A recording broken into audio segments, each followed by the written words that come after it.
Price Lord. Kannada ಆರಾಧನೆಗೆ ಬಂದಿರುವವರೆಲ್ಲ ಇರುವ ಜಾಗದಲ್ಲಿ ಮೊಣಕಾಲೂರಿ ದೇವರ ಸನ್ನಿಧಿಯಲ್ಲಿ ನಮ್ಮನ್ನೇ ಸಮರ್ಪಿಸೋಣ.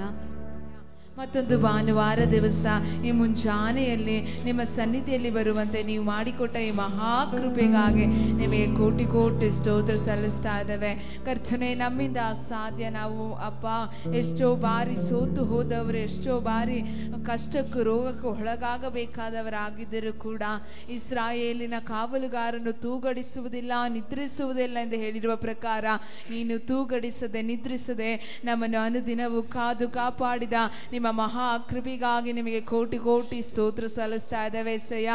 ಈ ಆರಾಧನೆಗೆ ತಂದೆಯಾದ ದೇವರೇ, ಕುಮಾರನಾದ ಯೇಸುವೇ, ಪವಿತ್ರಾತ್ಮರೇ, ನೀವಿಳಿದು ಬರಬೇಕಾಗಿ ಪ್ರಾರ್ಥಿಸ್ತಾ ಇದ್ದೇವೆ. ನಿಮ್ಮ ಸಾನ್ನಿಧ್ಯದಲ್ಲಿ ಇಳಿಯಬೇಕಾಗಿ ಪ್ರಾರ್ಥಿಸ್ತಾ ಇದ್ದೇವೆ. ನಮ್ಮ ಆಲೋಚನೆ ಅಲ್ಲಪ್ಪ, ನಮ್ಮ ಚಿತ್ತವಲ್ಲ ಯೇಸಯ್ಯ, ನಿಮ್ಮನ್ನು ಮೆಚ್ಚುವಂತ ಆರಾಧನೆ ಆಗಿರಬೇಕು. ಸ್ವರ್ಗದಿಂದ ನೀವು ನೋಡಿ ನಾವು ಮೆಚ್ಚಿಸುವಂತ ಓ ಕರ್ತನೆ, ಹಳೆ ಕಾಲದಲ್ಲಿ ಯಜ್ಞಗಳನ್ನು ಸಮರ್ಪಿಸಿ ಹೋಮಗಳನ್ನು ಸಮರ್ಪಿಸಿ ನಿಮ್ಮನ್ನು ಮೆಚ್ಚಿಸುತ್ತಿದ್ದರು ಕರ್ತನೆ. ಆದರೆ ನೀವು ವಾಕ್ಯದಲ್ಲಿದೆಲ್ಲ ಸ್ತುತಿ ಸ್ತೋತ್ರಗಳೆಂಬ ಯಜ್ಞವನ್ನು ನನಗೆ ಸಮರ್ಪಿಸಿರಿ ಎಂದು, ಆ ಸ್ತುತಿ ಸ್ತೋತ್ರವಾದ ಯಜ್ಞವನ್ನು ಸಮರ್ಪಿಸಲಿಕ್ಕೆ ಯೋಗ್ಯರಾಗಿ ಪ್ರತಿಯೊಬ್ಬರಿಗೂ ಸಹಾಯ ಮಾಡಿರಿ ಎಂದು ಪ್ರಾರ್ಥಿಸ್ತಾ ಇದ್ದೇವೆ ಕರ್ತನೆ. ನಿಮ್ಮ ಸನ್ನಿಧಿಯಲ್ಲಿ ನಾವು ಸಮರ್ಪಿಸುವಾಗ ಆದಿಯಿಂದ ಹಿಡಿದು ಅಂತ್ಯದವರೆಗೂ ಪವಿತ್ರಾತ್ಮನ ಆಳ್ವಿಕೆ ಉಂಟಾಗಲಿ, ಅಶುದ್ಧನ ಕಾರ್ಯಗಳು ಲಯವಾಗಲಿ, ದೇವರಾತ್ಮನ ಚಲಿಸಿ ಪವಿತ್ರಾತ್ಮನ ಚಲಿಸಿ ಪವಿತ್ರಾತ್ಮನ ಚಲನೆ ಉಂಟಾಗಲಿ, ಅಶುದ್ಧನ ಕ್ರಿಯೆಗಳು ಲಯವಾಗಲಿ. ಈ ಆರಾಧನೆಗೆ ವಿರುದ್ಧವಾಗಿ, ದೇವರ ಪ್ರಾರ್ಥನೆಗೆ ವಿರುದ್ಧವಾಗಿ, ದೇವ ಮಕ್ಕಳಿಗೆ ವಿರುದ್ಧವಾಗಿ ನಿಲ್ಲುವಂತ ಎಲ್ಲ ಅಶುದ್ಧ ಕಾರ್ಯಗಳು ಲಯಪಡಿಸಿ ಪ್ರಾರ್ಥಿಸ್ತಾ ಇದ್ದೇವೆ. ದೇವರಾತ್ಮನ ಚಲಿಸಿ ದೇವರಾತ್ಮನ ಕ್ರಿಯೆ ಮಾಡಲಿ ಎಂದು ಪ್ರಾರ್ಥಿಸ್ತಾ ಇದ್ದೇವೆ. ಎಲ್ಲವನ್ನು ನಿಮ್ಮ ಚಿತ್ತಕ್ಕೆ, ನಿಮ್ಮ ಹಸ್ತಕ್ಕೆ ಒಪ್ಪಿಸಿಕೊಟ್ಟು ಎಲ್ಲ ಸ್ತುತಿ ಘನ ಮಹಿಮೆಲ್ಲ ನಿಮ್ಮೊಬ್ಬರಿಗೆ ಯೇಸುವಿನ ನಾಮದಲ್ಲಿ ತಂದೆಯೇ. ಅಪ್ಪ, ನಾನಿನ್ನ ಕಾಣುವೆ, ತಂದೆ ನಾನಿನ್ನ ಸ್ತುತಿಸುವೆ. ತಂದೆಯು ನೀವೇ, ತಾಯಿಯು ನೀವೇ, ನನಗೆ ಎಲ್ಲವೂ ನೀವೇ ಎಂದು ದೇವರ ಸನ್ನಿಧಿಯಲ್ಲಿ ಒಪ್ಪಿಸಿಕೊಡೋಣ. ಅಪ್ಪ, ನಾನಿನ್ನ ಕಾಣುವೆ, ತಂದೆ ನಾನಿನ್ನ ಸ್ತುತಿಸುವೆ. ಯೇಸು ಅಪ್ಪ, ನಾನಿನ್ನ ಕಾಣುವೆ, ತಂದೆ ನಾನಿನ್ನ ಸ್ತುತಿಸುವೆ. ತಂದೆಯು ನೀವೇ,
ನಿಮ್ಮನ್ನು ಸ್ತುತಿಸಲಿಕ್ಕೋಸ್ಕರ ಬಂದಿದ್ದೇನೆ ಯೇಸುವೇ.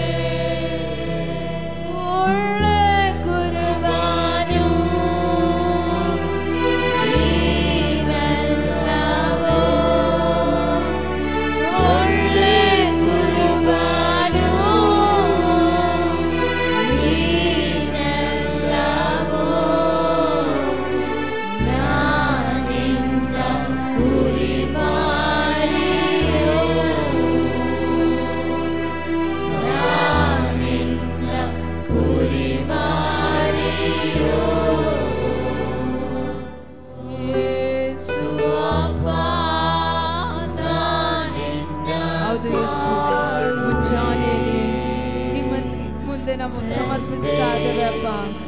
ನಮ್ಮ ಚಿಂತೆ ವೇದನೆ ಎಲ್ಲವನ್ನು ಸ್ತುತಿಸಲಿಕ್ಕೆ ಆರಾಧಿಸಲಿಕ್ಕೆ ನಿಮ್ಮನ್ನು ನೋಡಲಿಕ್ಕೆ ಬಂದಿದ್ದೇವೆ ಅಪ್ಪ. ನಮ್ಮನ್ನು ಅಭಿಷೇಕಿಸು, ನಮ್ಮ ಭಿನ್ನಹವನ್ನು ಕೇಳು ಮಾತ್ರ. ಓ ಮನಮರಿಗೆ ಕರ ಚಾಚಿ ನಮಗೋಸ್ಕರ ಅತಿಶಯ ಮಾಡುವ ಜನರೇ, ನಿನ್ನಿಂದಲ ಎಲ್ಲವೂ ಸಾಧ್ಯ. ಕರ್ತನೇ, ನಾವು ನಮ್ಮನ್ನೇ ಸಮರ್ಪಿಸ್ತಾ ಇದ್ದೇವೆಪ್ಪ. ಯೇಸಪ್ಪ, ನಾವು ನಮ್ಮನ್ನೇ ಸಮರ್ಪಿಸ್ತಾ ಇದ್ದೇವೆ. ನಿನ್ನಿಂದ ಆಗದ ಕಾರ್ಯಗಳು ಯಾವುದೂ ಇಲ್ಲ ಯೇಸಯ್ಯ.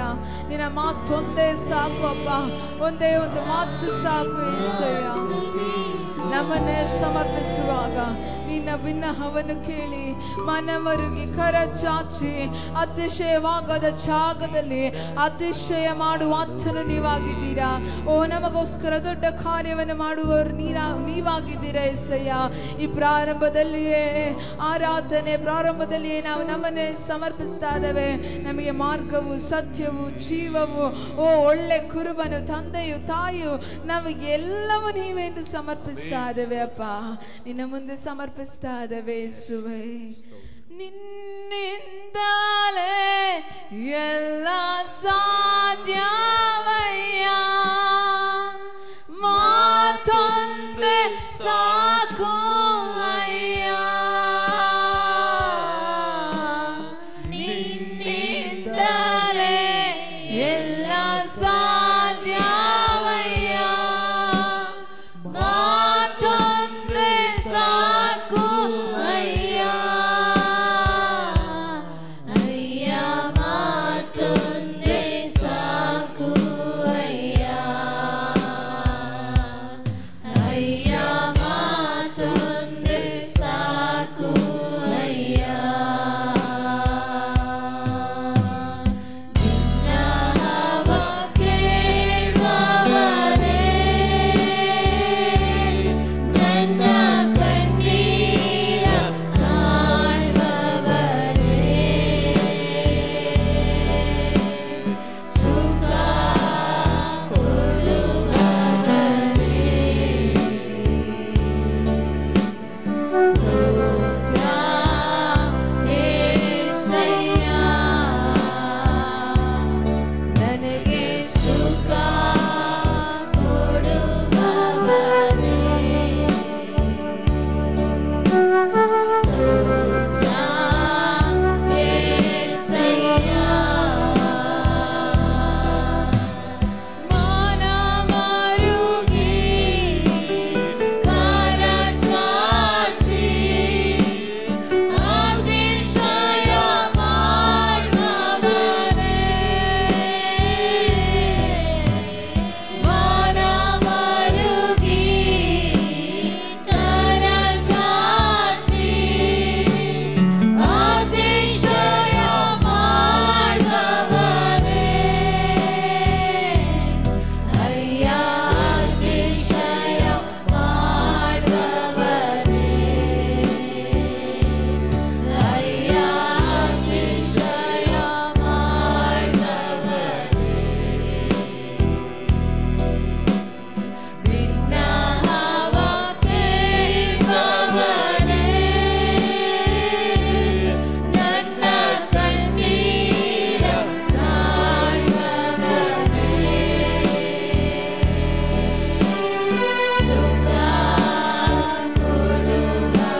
ಆತ್ಮನಿಂದಲೇ ನಮಗೆ ಉಂಟಾಗುವುದಕ್ಕಾಗಿ ಸ್ತೋತ್ರ.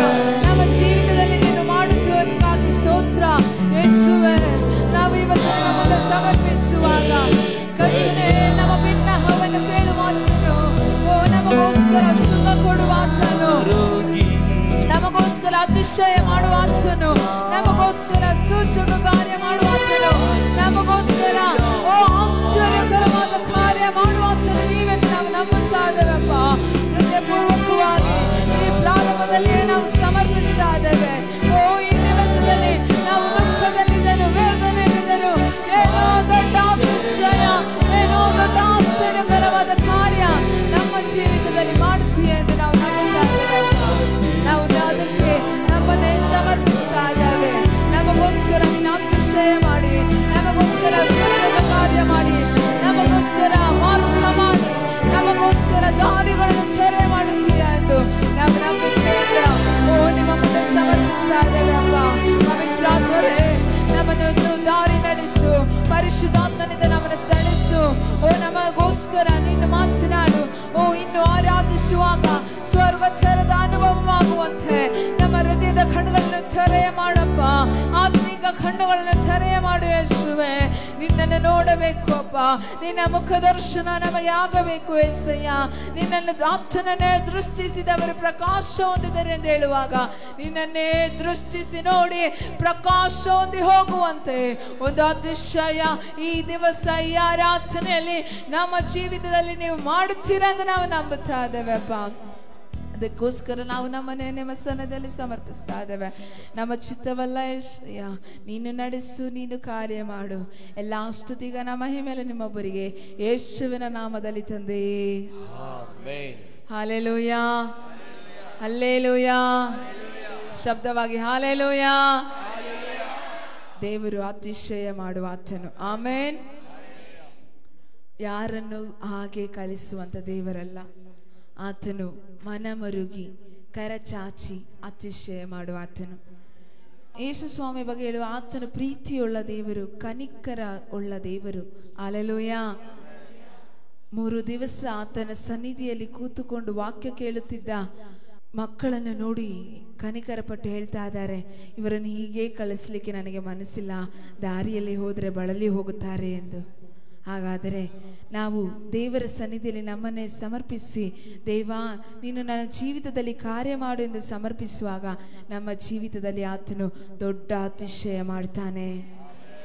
ಆತನ ಮುಂದೆ ಸಮರ್ಪಿಸುವಾಗ ಆತನು ದೊಡ್ಡ ಕಾರ್ಯ ಮಾಡ್ತಾನೆ. ಆಮೇನ್. ಇರುವ ಜಾಗದಲ್ಲಿ ಹಾಗೆ ನಾವು ಎದ್ದು ನಿಂತು ದೇವರನ್ನು ಆರಾಧಿಸೋಣ. ಚಪ್ಪಾಳೆ ಹೊಡೆದ ಹಾಗೆ ಹಾಡಿಗೆಗಳನ್ನು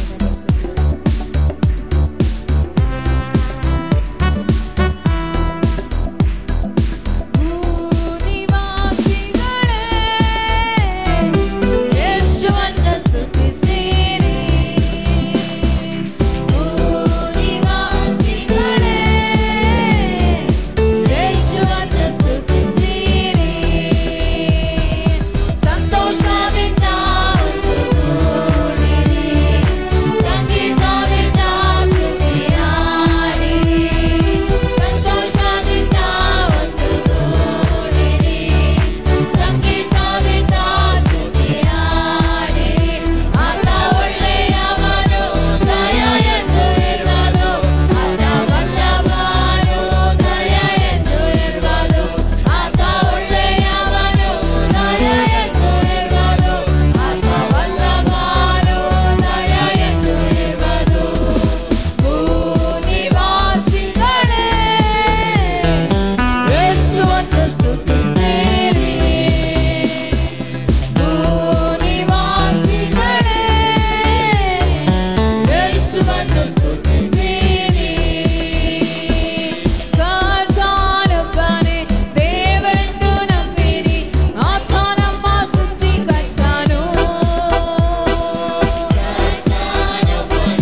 ಚಪ್ಪಾಳೆ ತಟ್ಟಿ ಅನ್ಯ ಭಾಷೆಯಲ್ಲಿ ಸ್ತುತಿಸುವಾಗ ಎಲ್ಲ ಬಂಧನಗಳು, ಎಲ್ಲ ಮಾಟಮಂತ್ರ ಶಕ್ತಿಗಳ ಕ್ರಿಯೆಗಳು, ಎಲ್ಲ ಸೋಲಿನ ಆತ್ಮನೆಗಳು, ಎಲ್ಲ ವಿಗ್ರಹದ ಆತ್ಮನೆಗಳು ಓ ಶವಲಾದೇರ ಬಾಲಾದೇರ ಶಂದರ ಬೆಕ್ಕಂದೇರ ನೀರೇ ಬೆಕ್ಕಂದೇರ ಬಾಲಾದೇರ ಶಂದರ ಬೆಕ್ಕಂದೆ ದೀವಾಲಾದೇರ ಶಂದರ ಬೆಕ್ಕಂದೇರ ಬಾಲಾದ ದೀವಾಲಾದಾರ ಶಂದರ ಬೆಕ್ಕಂದೇರ ಬಾಲಾದೇರ ಶಂದರ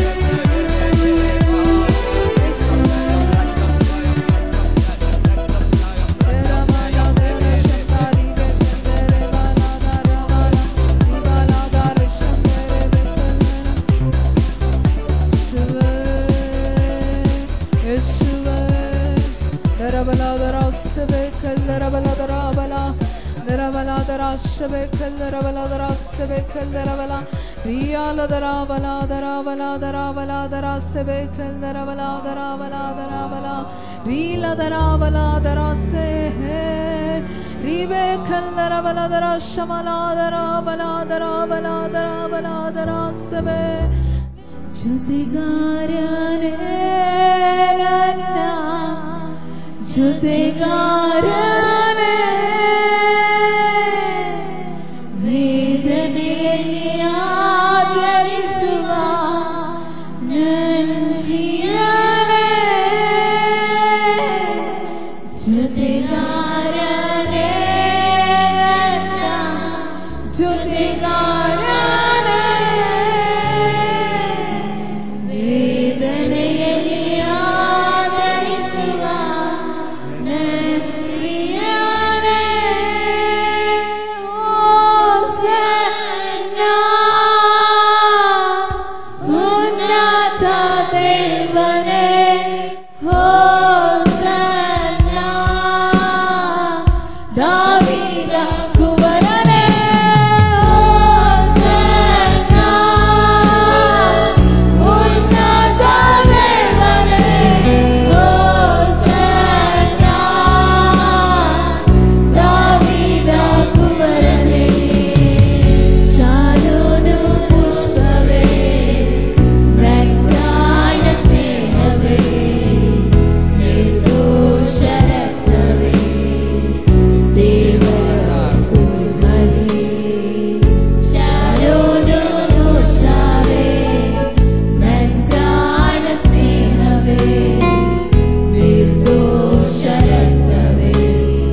ಜೊತೆಗಾರನೇ ನನ್ನ ಜೊತೆಗಾರನೇ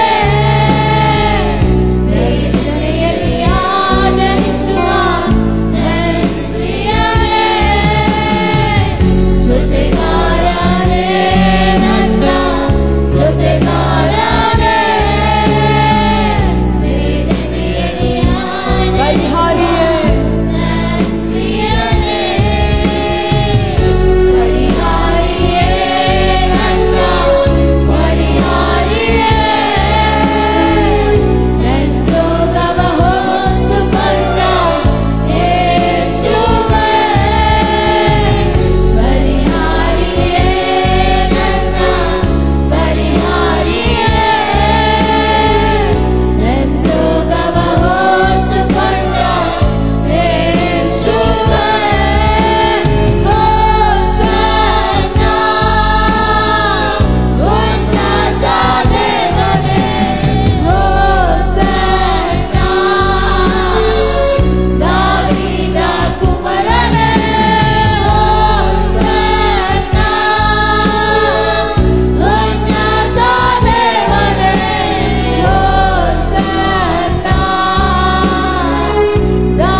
ಸ್ತೋತ್ರ ಅತಿಶಯ ದೇವನೇ ನಿಮಗೆ ಸ್ತೋತ್ರ ಮಹತ್ ಕಾರ್ಯಗಳನ್ನು ಮಾಡುವಾತನೇ ಸ್ತೋತ್ರ ಉನ್ನತನಾದ ಯೇಸುವೇ ಸ್ತೋತ್ರ ನಮ್ಮ ರೋಗವನ್ನು ಪರಿಹಾರ ಮಾಡಿದಾತನೇ ನಮಗೆ ಜೊತೆಗಾರನಾಗಿ ನಮ್ಮ ವೇದನೆಯಲ್ಲಿ ಕಷ್ಟದಲ್ಲಿ ದುಃಖದಲ್ಲಿ ಸ್ನೇಹಿತರು ಬಿಟ್ಟು ಹೋದಾಗಲೂ ಬಂಧುಗಳು ಬಿಟ್ಟು ಹೋದಾಗಲೂ ನಮ್ಮ ಜೊತೆಗಾರನಾಗಿ ನಮ್ಮನ್ನು ಇದುವರೆಗೂ ನಡೆಸಿದ ಯೇಸುವೇ ನಿಮಗೆ ಆರಾಧನೆ ಸಲ್ಲಿಸ್ತಾ ಇದ್ದೇವೆ ನಿಮಗೆ ವಂದನೆ ಸಲ್ಲಿಸ್ತಾ ಇದ್ದೇವೆ ಅಪ್ಪ ಇದುವರೆಗೂ ನಮ್ಮ ಜೊತೆಯಲ್ಲಿ ನೀವಿದ್ದೀರಾ ಅದಕ್ಕಾಗಿ ಸ್ತೋತ್ರ ನೀವು ಸುಂದರನಪ್ಪ 10,000ಗಿಂತಲೂ ಶ್ರೇಷ್ಠನು ನೀವು ಕರ್ತನೆ ನಮ್ಮ ರೋಗ ಪಾಪ ಶಾಪವೆಲ್ಲ ಪರಿಹಾರ ಮಾಡಿದ ಯೇಸುವೇ ನಿಮ್ಮನ್ನು ಆರಾಧಿಸ್ತಾ ಇದ್ದೇವೆ ಸ್ತುತಿಸ್ತಾ ಇದ್ದೇವೆ ಸ್ತೋತ್ರ ಘನತೆ ಮಾನ ಮಹಿಮೆ ಎಲ್ಲವನ್ನು ನಿಮಗೆ ಸಲ್ಲಿಸ್ತಾ ಇದ್ದೇವೆ ಅಪ್ಪ ಇದುವರೆಗೂ ನೀವು ನಮ್ಮ ಜೊತೆಯಲ್ಲಿದ್ದು ನಡೆಸಿದ್ದೀರ ಅದಕ್ಕಾಗಿ ಸ್ತೋತ್ರ ಈ ಆರಾಧನೆಯಲ್ಲಿ ನಿಮ್ಮ ಸಾನ್ನಿಧ್ಯ ಎಳೆದು ಬಂದದಕ್ಕಾಗಿ ಸ್ತೋತ್ರ ನಿಮ್ಮ ಅನುಭವನ ಹೊಂದಿದ್ದಕ್ಕಾಗಿ ಸ್ತೋತ್ರ ನಮ್ಮ ಜೊತೆಯಲ್ಲಿ ಮುಂದೆ ವಾಕ್ಯದಲ್ಲಿ ಮಾತನಾಡುವುದಕ್ಕಾಗಿ ಸ್ತೋತ್ರ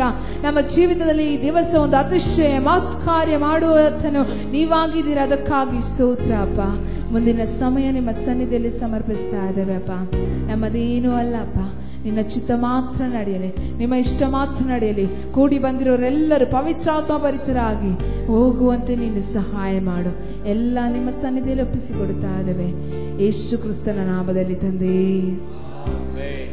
ದೇವರಿಗೆ ಸ್ತೋತ್ರವಾಗಲಿ ಇವತ್ತಿನ ಧ್ಯಾನಕ್ಕಾಗಿ ಯೋಹಾನನ ಸುವಾರ್ತೆ 4ನೇ ಅಧ್ಯಾಯ 34 36 ತನಕಿರುವ ವಾಕ್ಯ ಭಾಗವನ್ನು ನಾವು ಧ್ಯಾನಿಸಿಕೊಳ್ಳೋಣ.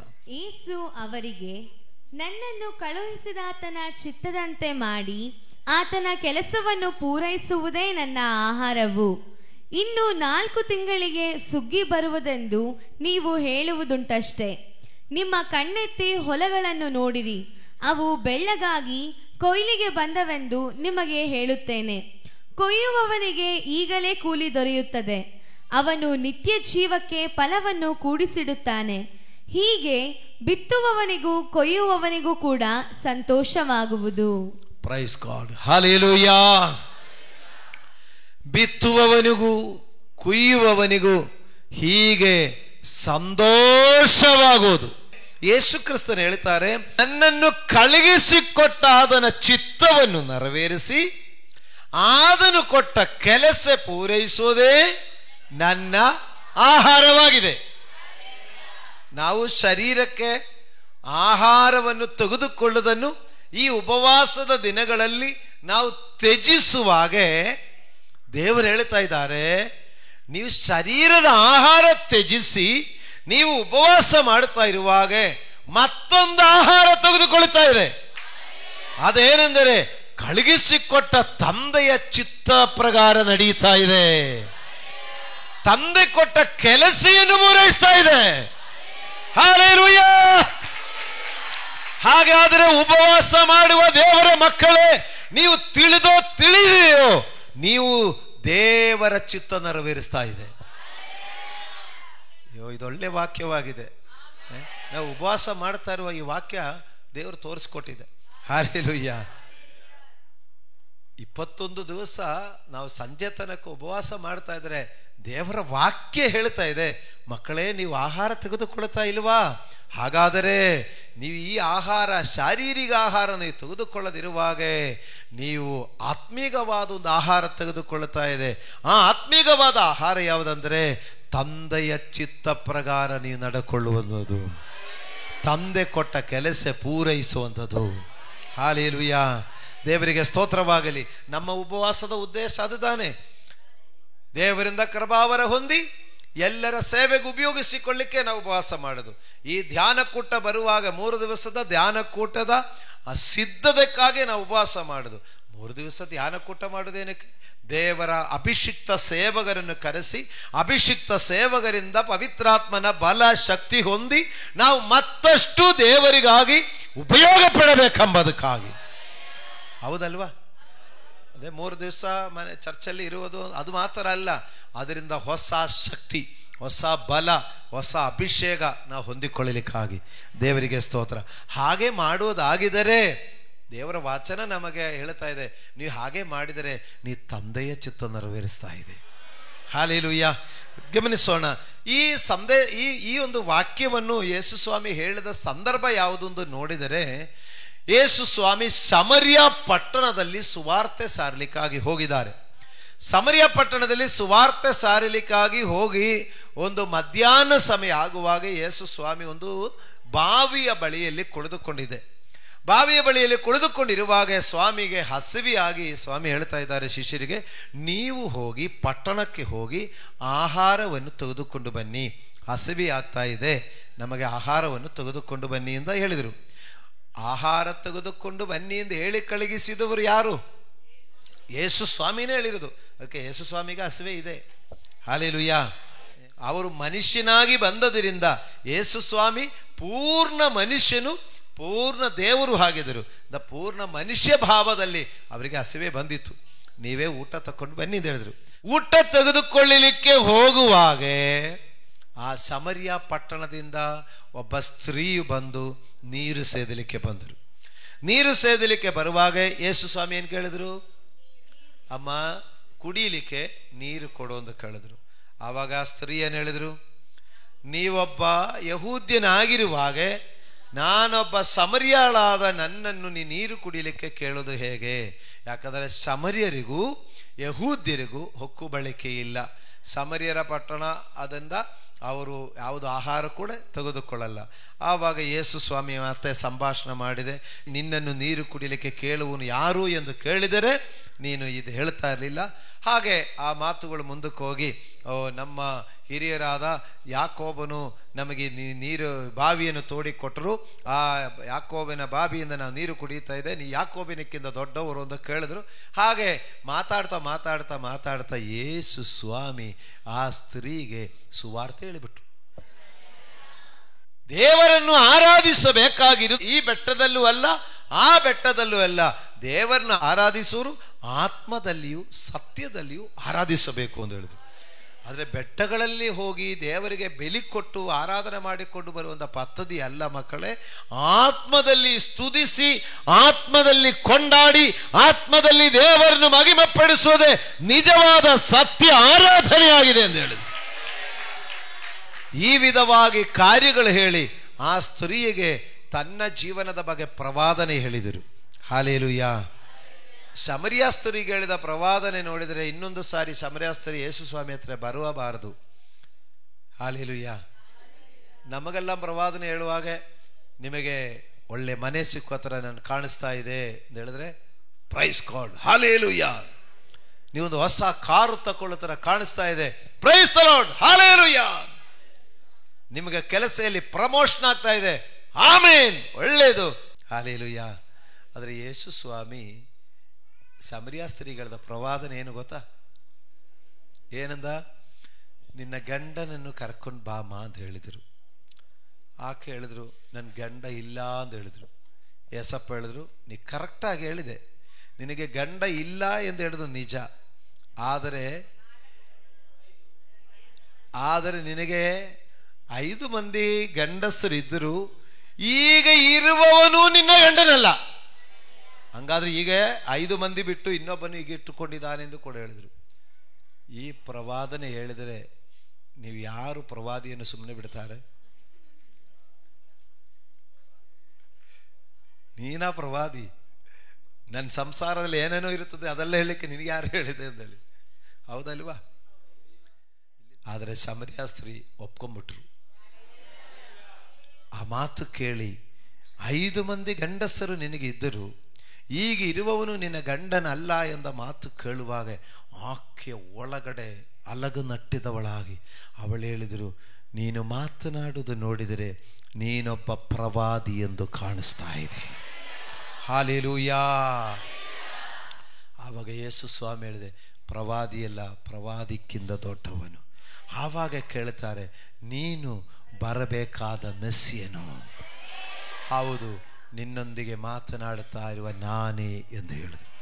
ಆ ಸ್ತ್ರೀ ಆ ಕೊಡವನ್ನು ಅಲ್ಲಿ ಇಟ್ಟುಬಿಟ್ಟು ಅವಳು ಊರೊಳಗಡೆ ಹೋಗಿ, ಪಟ್ಟಣದ ಒಳಗಡೆ ಹೋಗಿ ಆಕೆ ಹೇಳ್ತಾ ಇದ್ದಾರೆ, ಬನ್ನಿರಿ, ಬರಬೇಕಾದ ರಕ್ಷಕನನ್ನು ನಾನು ಕಣ್ಣಾರೆ ಕಂಡಿದ್ದೇನೆ. ಅದಕ್ಕೆ ಗುರುತೇನೆಂದರೆ ನನ್ನ ಜೀವನದಲ್ಲಿ ಇರುವುದೆಲ್ಲವನ್ನು ಅವನು ಹೇಳಿದ್ದಾನೆ. ಆ ಮಾತು ಕೇಳಿ ಸಮರಿಯ ಪಟ್ಟಣದವರು, ಇಡೀ ಪಟ್ಟಣದವರೇ ಯೇಸುವಿನ ಬಳಿಗೆ, ಬಾವಿಯ ಬಳಿಗೆ ಬಂದರು. ಬಾವಿಯ ಬಳಿಯಲ್ಲಿ ಬಂದು ಆ ಜನರು ನೋಡಿಕೊಂಡು ಹೇಳ್ತಾರೆ ಆ ಸ್ತ್ರೀಗೆ, ಅಮ್ಮ, ಇನ್ನು ಮೇಲೆ ನಿನ್ನ ಮಾತು ಕೇಳಿಕೊಂಡಲ್ಲ, ನಾವು ಇವರ ಬಾಯಿಯಿಂದಲೇ ಕೇಳಿದರಿಂದಲೇ ನಾವಿವರನ್ನು ನಂಬುತ್ತೇನೆ ಎಂದು ಹೇಳಿಬಿಟ್ಟರು. ಆ ದಿನದಲ್ಲಿ ಅನೇಕ ಸಮರ್ಯರು ಯೇಸುವನ್ನು ರಕ್ಷಕನಾಗಿ ಅಂಗೀಕರಿಸಿಕೊಂಡರು. ಹಲ್ಲೆಲೂಯಾ. ಪ್ರಿಯರೇ, ಇಷ್ಟು ಕಡನೆಗಳಾಗೋಷ್ಟಕ್ಕೆ ಶಿಷ್ಯರು ಊಟ ಎತ್ಕೊಂಡು ಬರ್ತಾ ಇದ್ದಾರೆ. ಹಲ್ಲೆಲೂಯಾ. ಇಷ್ಟು ಕಡನೆ ಅಂದರೆ ಜನ ಬಂದಿಲ್ಲ, ಈ ಸ್ತ್ರೀ ಬಂದರು. ಈ ಸ್ತ್ರೀ ಬಂದು ಮಾತಾಡಿ ಸ್ತ್ರೀ ಪಟ್ಟಣದೊಳಗಡೆ ಹೋಗಿದ್ದಾರೆ. ಸ್ತ್ರೀ ಪಟ್ಟಣದೊಳಗಡೆ ಈ ವಿಷಯ ಹೇಳಲಿಕ್ಕೆ ಹೋಗೋಷ್ಟಕ್ಕೆ ಶಿಷ್ಯರು ಊಟ ಎತ್ಕೊಂಡ್ಬಂದಿದೆ. ಊಟ ಎತ್ಕೊಂಡ್ಬಂದು, ಸ್ವಾಮಿ ನೋಡಿ ಊಟ ತಕೊಂಡ್ಬಂದಿದ್ದೇನೆ, ಊಟ ಮಾಡ್ರಿ ಅಂತ ಹೇಳುವಾಗ ಯೇಸಪ್ಪ ಹೇಳ್ತಾ ಇದ್ದಾರೆ, ನಿಮಗೆ ತಿಳಿಯದಂದ ಆಹಾರವನ್ನು ನನಗೆ ಉಂಡು ಅಂತ ಹೇಳ್ತಾರೆ. ಶಿಷ್ಯರು ಎಂದು ತಿಳ್ಕೊಂಡು ನಾವು ಊಟಕ್ಕೆ ಹೋಗಿ ಬರುವಷ್ಟಕ್ಕೆ ಯಾರಾದರೂ ಊಟ ಕೊಟ್ಟಿರ್ಬೋದು ಅಂತ ಹೇಳ್ಕೊಂಡು ಅವರು ಸುಮ್ಮನೆ ಇದ್ದರು. ಆವಾಗ ಅವರಿಗೆ ಅರ್ಥ ಆಗಲಿಕ್ಕಾಗಿ ಯೇಸು ಸ್ವಾಮಿ ಹೇಳಿದ ಮಾತೇ ನಾವಿವತ್ತು ಓದಿ ಕೇಳಿರೋದು. ಏನಂತ ಗೊತ್ತಾ? ನನಗೆ ಸಿಕ್ಕಿದ ಆಹಾರ ಏನೆಂದರೆ, ನನ್ನನ್ನು ಕಳುಹಿಸಿಕೊಟ್ಟಾದನ ಚಿತ್ತವನ್ನು ನೆರವೇರಿಸಿ ಆದನು ಕೊಟ್ಟ ಕೆಲಸವನ್ನು ಪೂರೈಸುವುದೇ ನನ್ನ ಆಹಾರವಾಗಿದೆ. ಹಲ್ಲೆಲೂಯಾ! ದೇವರ ಪರಿಶುದ್ಧ ನಾಮಕ್ಕೆ ಸ್ತೋತ್ರವಾಗಲಿ. ಪ್ರಿಯ ಸಹೋದರ, ಪ್ರಿಯ ಸಹೋದರಿ, ಪ್ರಿಯ ದೇವರ ಮಕ್ಕಳೀರ, ಹೋದ ಭಾನುವಾರನ ವಾಕ್ಯದಲ್ಲಿ ಧ್ಯಾನ ಮಾಡಿದೆ.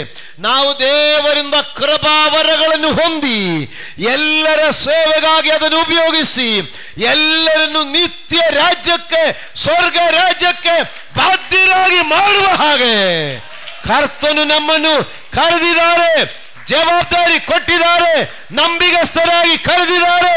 ಒಳ್ಳೆಯ ಮನೆಯ ವಾರ್ತೆಯವರಾಗಿ ಅವರು ನೇಮಿಸಿದ್ದಾರೆ. ನಾವದನ್ನು ಮಾಡುವರಾಗಿದ್ದರೆ ಅಲ್ಪದಲ್ಲಿ ನಂಬಿಗಸ್ತನಾದ ನಮ್ಮನ್ನು ಅಧಿಕದಲ್ಲಿ ಅಧಿಕಾರಿಯಾಗಿ ಮಾಡುವರಾಗಿದ್ದಾರೆ ಎಂದು ಹೇಳಿರುವಾಗ ಅದರಿಂದಲೇ ನಾವು ಉಪವಾಸವಿದ್ದು ಪ್ರಾರ್ಥನೆ ಮಾಡೋಣ. ದೇವರು ಕೊಟ್ಟ ಜವಾಬ್ದಾರಿ ಒಳ್ಳೆಯ ಮನೆಯ ವಾರ್ತೆಯವರು, ಒಳ್ಳೆಯ ಸೆಕ್ರೆಟರಿಯಾಗಿ ನಾವು ಕರ್ತನು ಕೊಟ್ಟ ಸೇವೆಯನ್ನು ನಾವು ಮಾಡುವರಾಗಿರೋಣ. ಅದಕ್ಕೆ ಬಲಕ್ಕಾಗಿ ನಾವು ಉಪವಾಸ ಪ್ರಾರ್ಥನೆ ಮಾಡಿದರೆ ಇವತ್ತು ದೇವರ ವಾಕ್ಯ ಅದಕ್ಕೆ ಸಂಬಂಧಪಟ್ಟು ವಾಕ್ಯ ಹೇಳ್ತಾ ಇದ್ದಾರೆ. ಮಕ್ಕಳಿರ, ನೀವು ಆತ್ಮಗಳನ್ನು ದೇವರ ಕಡೆಗೆ ನಡೆಸಿಕೊಳ್ಳಬೇಕು ಎಂಬ ಆ ದೇವರ ಕೃಪಾವರ ಹೊಂದಿ ನೀವು ದೇವರ ರಾಜ್ಯದ ಸೇವೆ ಮಾಡಬೇಕೆಂಬ ಆ ಒಂದು ದಾಹ ನಿಮ್ಮಲ್ಲಿದ್ದರೆ ಇದೇ ನಿಮ್ಮ ಆಹಾರ. ಹಲ್ಲೆಲೂಯಾ! ಅನೇಕರು ಉಪವಾಸ ಇರುವಾಗ ಅನೇಕರು ಕೇಳಬಹುದು, ಯಾಕೆ ಊಟ ಮಾಡ್ತಾ ಇಲ್ಲ, ಯಾಕೆ ನೀವು ತಿಂತಾ ಇಲ್ಲ? ಆವಾಗ ನಮಗೆ ಹೇಳಲಿಕ್ಕೊಂದು ಮಾತಿದೆ, ನಿಮಗೆ ತಿಳಿಯದ ಒಂದು ಆಹಾರ ನಿನಗೆ ಸೇವಿಸಲಿಕ್ಕುಂಟು. ಆ ಆಹಾರ ಎಂಬುದು ತಂದೆಯ ಚಿತ್ತ ನೆರವೇರಿಸುವಂಥದ್ದಾಗಿದೆ. ಆ ಆಹಾರ ಎಂಬುದು ಕಳುಹಿಸಿಕೊಟ್ಟ ತಂದೆಯ ಕೊಟ್ಟ ಕೆಲಸ ಪೂರೈಸುವಂಥದ್ದಾಗಿದೆ. ಹಲ್ಲೆಲೂಯಾ! ಪ್ರಿಯರೇ, ನಿಮ್ಮಲ್ಲಿ ಉಪವಾಸವಿರಲಿಕ್ಕೆ ನಿಮಗೆ ಶಕ್ತಿ ಇಲ್ಲದಿದ್ದರೆ, ಉಪವಾಸ ಮಾಡಲಿಕ್ಕೆ ನಿಮಗೆ ಆಗುತ್ತಾ ಇಲ್ಲದಿದ್ದರೆ, ನೀವು ದೇವರ ಉದ್ದೇಶವನ್ನು ತಿಳಿದಿದ್ದರೆ ಸಾಧ್ಯ ಆಗುತ್ತದೆ. ದೇವರ ಚಿತ್ತ ತಿಳಿಯದಿರುವಾಗ ನಮಗೆ ಉಪವಾಸ ಮಾಡಲಿಕ್ಕೆ ಆಗಲ್ಲ. ಎಷ್ಟೋ ಜನ ಹೇಳಿದ್ರು, ನಾನು ಕೇಳಿಸ್ಕೊಂಡೆ, ನನ್ನ ಕೈಯಲ್ಲಿ ಆಗಲ್ಲಪ್ಪ, ಉಪವಾಸ ಮಾಡಲಿಕ್ಕೆಲ್ಲ ನನ್ನ ಕೈಯಲ್ಲಿ ಆಗಲ್ಲಪ್ಪ ಅಂತ ಎಷ್ಟೋ ಜನ ಹೇಳೋದುಂಟು. ಆದರೆ ಯೇಸು ಸ್ವಾಮಿ ತಾನೇ ಊಟ ತಕೊಂಡು ಬಾ ಅಂತ ಹೇಳಿದೆ. ಅವರ ಹಸಿವೆಯಲ್ಲಿ ಇರುವಾಗ ಊಟ ತಕೊಂಡು ಬನ್ನಿ ಅಂತ ಹೇಳಿದ್ದಾರೆ. ಆದರೆ ಹಸಿವೆಯಲ್ಲಿ ಇದ್ದುಕೊಂಡು ಊಟ ತರಲಿಕ್ಕಾಗಿ ಕಳುಹಿಸಿಕೊಟ್ಟವನು ಊಟ ತಕೊಂಡು ಬಂದ ಮೇಲೆ ಹೇಳ್ತಾ ಇದ್ದಾರೆ, ಈಗ ನಿಮಗೆ ತಿಳಿಯದೊಂದು ಊಟ ನನಗೆ ತಿನ್ನಲಿಕ್ಕಿದೆ. ಹಲ್ಲೆಲೂಯಾ! ಸಮರ್ಯ ಪಟ್ಟಣದವರು ದೇವರ ಕಡೆಗೆ ಬರಬೇಕು ಅಂತ ಭಾವಿಸಿಕೊಳ್ಳುವಾಗ ಊಟದ ಹಸಿವೇನೇ ಮರ್ತೋಯ್ತಂದೆ. ಉಪವಾಸ ಮಾಡಲಿಕ್ಕೆ ನಿಮ್ಮ ಕೈಯಲ್ಲಿ ಆಗ್ತಾ ಇಲ್ಲದಿದ್ದರೆ ಅರ್ಥ ನೀವು ನಿಮ್ಮ ಗ್ರಾಮದ ಜನರ ರಕ್ಷಣೆ ಬಗ್ಗೆ ಚಿಂತೆ ಒಳಗಡೆ ಬಂದಿಲ್ಲ ಅಂತ. ನಿಮ್ಮ ಗ್ರಾಮದಲ್ಲಿರುವಂಥ ಜನರು ರಕ್ಷಿಸಲ್ಪಡಬೇಕು ಎಂಬ ಆಸೆ ಬಂದಿದ್ದರೆ ನಿಮಗೂ ಉಪವಾಸ ಮಾಡಲಿಕ್ಕೆ ಸಾಧ್ಯ ಆಗುತ್ತದೆ. ದೇವರೇ, ನಾನು ಎಷ್ಟೇ ಹೇಳಿದ್ರು ಜನ ಕೇಳ್ತಾ ಇಲ್ಲ, ಎಷ್ಟೇ ಸುವಾರ್ತೆ ಹೇಳಿದ್ರು ಇವ್ರು ಒಪ್ತಾ ಇಲ್ಲ, ಈ ನಮ್ಮ ಊರಲ್ಲಿರೋರು ಜನ ರಕ್ಷಣೆ ಆಗ್ತಾ ಇಲ್ಲ, ನಮ್ಮ ಸ್ವಂತದವರು ಬಂಧು ಬೆಳಗದವರು ದೇವರನ್ನು ತಿಳ್ಕೊಳ್ತಾ ಇಲ್ಲ, ಇದು ನಾನಿನ್ನು ಏನು ಮಾಡಲಿ ಎಂದು ಬರುವಾಗ ಊಟ ಆದ್ರೂ ಬಿಡ್ತೀನಿ ಏಸಪ್ಪ, ನನಗಿದಕ್ಕೆ ಪರಿಹಾರ ಕೊಡೋದು. ಆ ಚಿಂತೆ ಬಂದಿದ್ರೆ ನಿಮ್ಗೆ ಊಟ ಮಾಡಲಿಕ್ಕೆ ಆಗಲ್ಲ. ಯಾಕಂದರೆ ನಾನು ಹೇಳಿದ ಮಾತಲ್ಲ ಇದು, ನಾನು ಹಂಗೆ ಹುಡುಕುವಾಗ ಒಳ್ಳೆ ವಾಕ್ಯ ನೋಡಿ, ಅದಕ್ಕೆ ಕಣಶನಾದ ವಾಕ್ಯ ಸಿಕ್ಕಿತ್ತು ನೋಡಿ. ವಾಕ್ಯ ಹೇಳ್ತಾ ಇದೆ, ನಿಮಗೆ ತಿಳಿಯದ ಊಟ ಇದೆ. ಶರೀರದ ಆಹಾರ ನಾವು ಸೇವಿಸುವಾಗ ನೋಡಿ ಶರೀರ ಪುಷ್ಟಿಯಾಗುತ್ತದೆ, ದೇಹಕ್ಕೆ ಶಕ್ತಿ ಬರುತ್ತದೆ, ನಿಜನೇ. ಆದರೆ ಉಪವಾಸದಲ್ಲಿ ಪ್ರಾರ್ಥಿಸುವಾಗ ನಮಗೆ ಆತ್ಮನಿಗೆ ಶಕ್ತಿ ಬರುತ್ತದೆ. ದಾವೀದನು ಗೋಲಿಯಾತನನ್ನು ಬೀಳಿಸುವಾಗ, ಗೋಲಿಯಾತನು ದಾವೀದನು ಸಮ ಇದ್ರ? ಮತ್ತೆ ಹೆಂಗಾಯ್ತು? ಗೋಲಿಯಾತನು 9 ಅಡಿ ಎತ್ತರವಾದ ಮನುಷ್ಯನು. ದಾವೀದನು ಆವಾಗ ರಾಜನಾಗಿ ಬೆಳೆದಿರಲಿಲ್ಲ. ಆ ಕುರಿ ಮೇಯಿಸಲಿಕ್ಕೆ ಹೋಗಿದ 13 ವಯಸ್ಸಿರುವಂತ ಬಾಲಕನವನು. ಆಮೇಲೆ ದಾವೀದನು ದೊಡ್ಡವನಾಗಿ ರಾಜನಾಗಿದ್ದಾನೆ. ಆದರೆ ಗೋಲಿಯಾತನನ್ನು ಎದುರಿಸುವಂತ ಸಮಯದಲ್ಲಿ ಗೋಲಿಯಾತನ್ನು ಬೀಳಿಸುವಾಗ ಕುರಿ ಮೇಯಿಸಲಿಕ್ಕೆ ಹೋಗ್ತಾ ಇರಲಿಲ್ಲ. ಆವಾಗ ಕುರಿ ಮೇಯಿಸಲಿಕ್ಕೆ ಕೂಡ ಬಿಡ್ತಾ ಇರಲಿಲ್ಲ. 13 ವಯಸ್ಸು. ಅಣ್ಣಂದವರಿಗೆ ಊಟ ತಕ್ಕೊಂಡೋಗಿಕೊಳ್ಳಿಕ್ಕೆ ಹೋಗಿದವನವನು. ಇಲ್ಲಿದ್ದೀರಾ? ಅಣ್ಣಂದವರಿಗೆ ಮನೆಯಿಂದ ಊಟ ಕೊಟ್ಟು ಕಳಿಸಿದೆ. ಈ ಊಟ ಎತ್ಕೊಂಡೋಗಿ ಅಣ್ಣವರಿಗೆ ಕೊಟ್ಟು ಬನ್ನಿ ಅಷ್ಟೇ. ಇನ್ನು ಕುರಿ ಮೇಯಿಸಲಿಕ್ಕೂ ಬಿಡುವಷ್ಟು ಕೂಡ ವಯಸ್ಸಾಗಿಲ್ಲ.